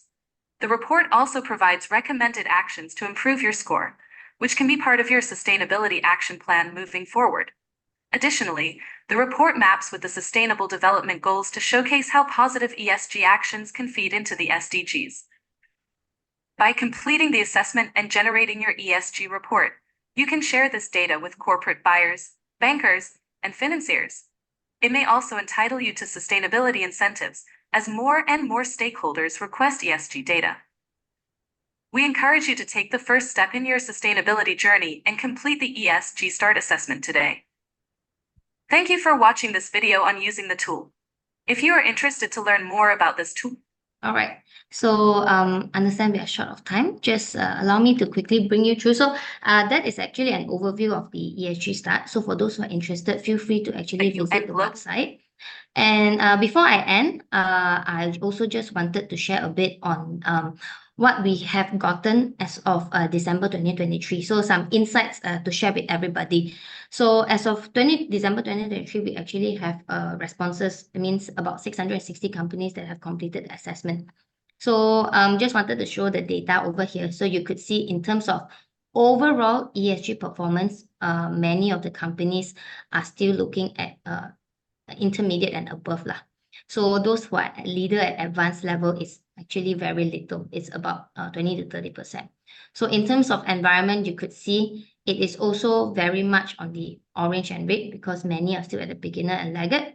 Social-wise, you could see it's slightly lesser for the yellow and red. There are more greens, whereas governance, you could see the greens are more than the orange and red. So this is actually aligning to what we are expecting also lah. So when you look at the average ESG scoring based on the data that we have as of now, actually most of the SMEs are scoring lowest at the E portion. S is average and G is the highest. And just one last tool to share with everybody is also on this progress tool. So earlier I did mention we have two available tools. One is actually looking at ESG overall, but there's one that is very much focused on climate only. So this is the tool that is only focused on climate assessment. The structure and all is very similar to ESG start, but it's just that the questionnaire, it is only focusing, asking about the climate readiness. So for those who are interested to find out more, you can also go to this website or scan the QR code. So this assessment is the one that we have a partnership together with Alliance Bank. So for companies, for SME companies, they are actually able to share the report to Alliance Bank, and you can actually access financial incentives through the bank. All right. All right. Miss, I think we're also running Yep. out of time. Maybe you can Yeah, just. sure. Can, yeah. So actually, basically, that's all about it. So thank you very much to all. So for those who are actually interested to find out more, or if you want to have more information about any tools or resources or how UNGC and YB can help on your sustainability journey, feel free, you can actually drop me an email here. All right. Thank you so All right. much. All right, thank you, Ms. Zing, for the very informative presentation on ESG for SMEs, and definitely your insights on integrating ESG factors into business operations will definitely be invaluable for SMEs seeking to build long-term sustainability and resilience. So, ladies and gentlemen, as we are coming towards the end of our webinar, I'm sure there's so much of information given and shared today that we have absorbed to our maximum potential. And if you have missed any of it, do not worry, because to further enrich our understanding on today's webinar, we'll hear a thought-provoking wrap-up from Ms. Fairoz Abdul Hamid, Consultant to Executive Chairman, Top Glove Corporation Berhad. Ms. Fairo's perspective will help us synthesize the key takeaway from today's discussion and offer some valuable insights for the future. So, ladies and gentlemen, please join me in welcoming Ms. Fairoz to conclude the webinar for today. Ms. Fairoz, over to you. Testing. First.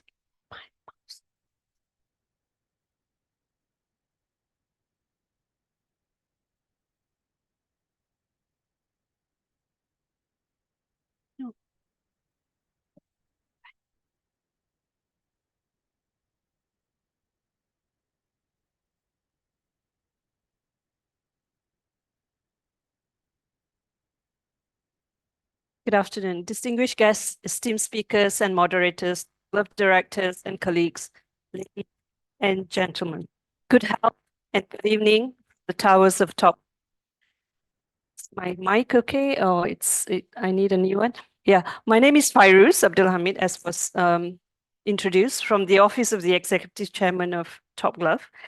As we draw on the inaugural Glove webinar on business sustainability, I find myself deeply inspired by the depth of insight shared today.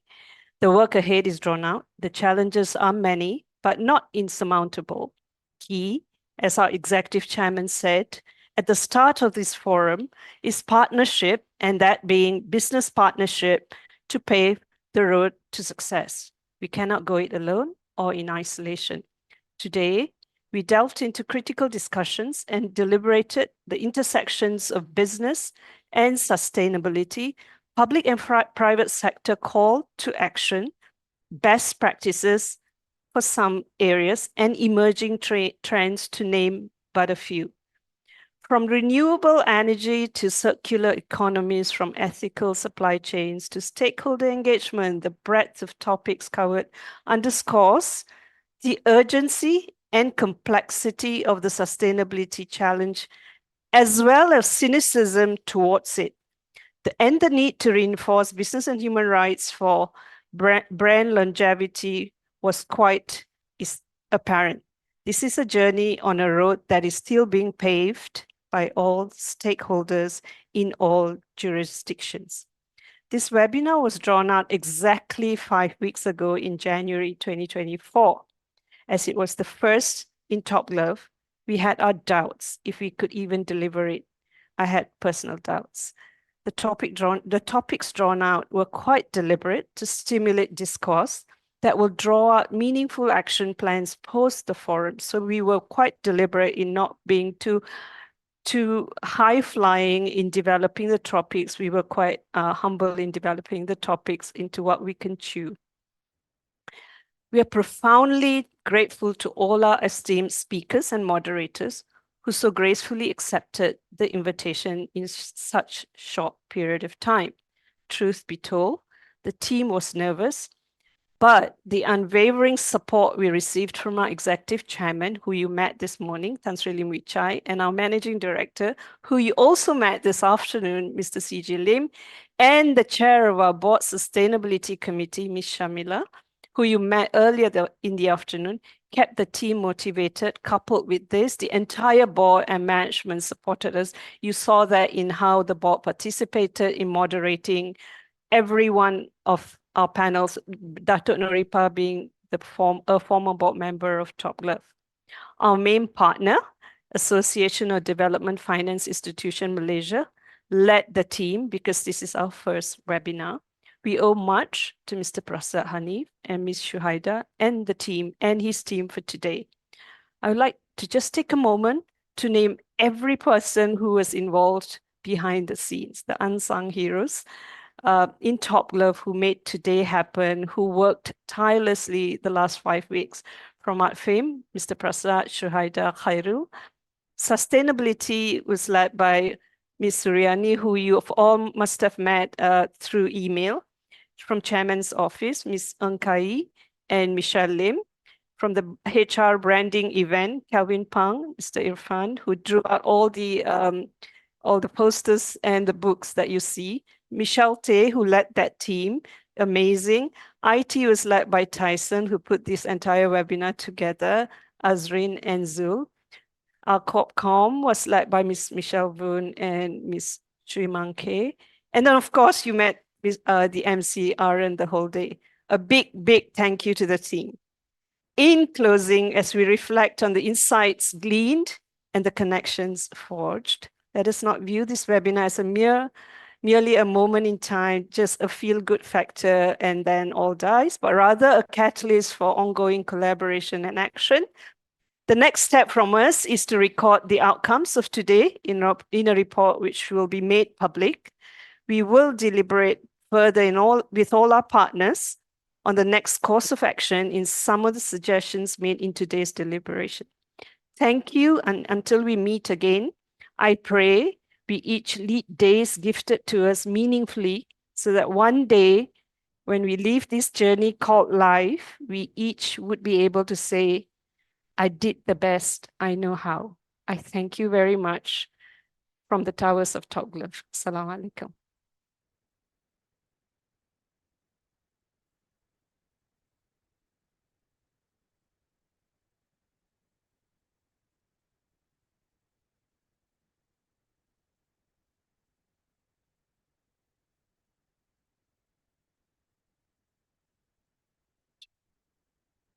All right, ladies and gentlemen, thank you so much, Ms. Fairoz, for your summary. Your summary on the key themes and takeaway from our discussion will undoubtedly serve as a valuable resource for us moving forward. Now, ladies and gentlemen, as Ms. Fairoz mentioned earlier, this webinar would not have been possible without the invaluable contributions of our esteemed speakers, panelists, organizers, as well as our team in Top Glove. Now, their dedication and expertise, ladies and gentlemen, have made this a truly enriching experience for everyone involved.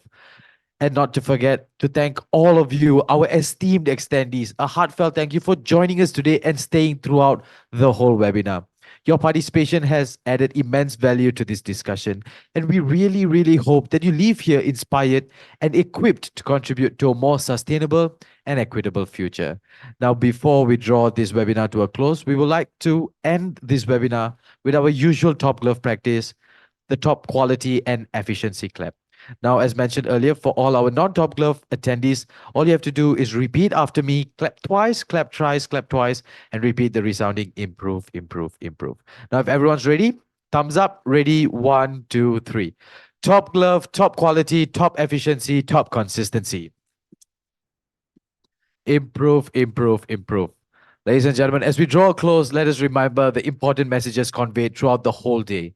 Together, let's champion sustainable practices, prioritize responsible business conduct, and strive for a world where humanity and environment thrive in harmony. Thank you once again, ladies and gentlemen, for joining us at Emerging Trends, Shaping Business Sustainability and Humanity. We really look forward to seeing you at future events as we continue the essential dialogue on building for a better future. My name is Aaron, and it has been a pleasure to be your MC for today. Till next time, take care. Bye-bye.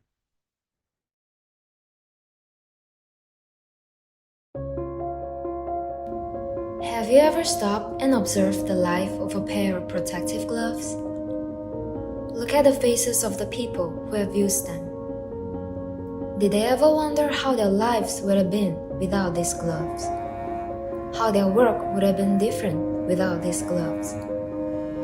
Have you wondered how these gloves have been life-changing to them?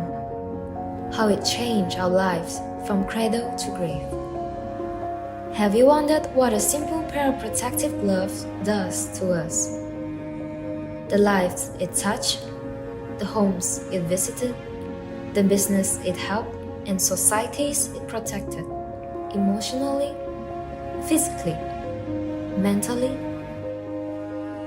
Have you pondered how these gloves are the first human contact in welcoming lives? Did we reflect the role gloves play in saving lives? Have you wondered why the same pair of protective gloves, made of the same material, can be of the same use across the world, across humanity? Have you wondered how these gloves have transcended borders, cultures, and creed more than words have? How would the world have been if it wasn't for hundreds of such gloves that touch human development and progress in science and medicine? Is there a realization that someday these gloves will be the last contact on our bodies when we leave this journey? This simple pair of gloves has touched joy, love, despair, hope, curiosity, pain, elation, and success. Have you contemplated what binds us to this pair of protective glove? It is trust. It is reliability. It is integrity. It is quality. And it is humanity. At Top Glove, we transcend cultures and borders to serve humanity.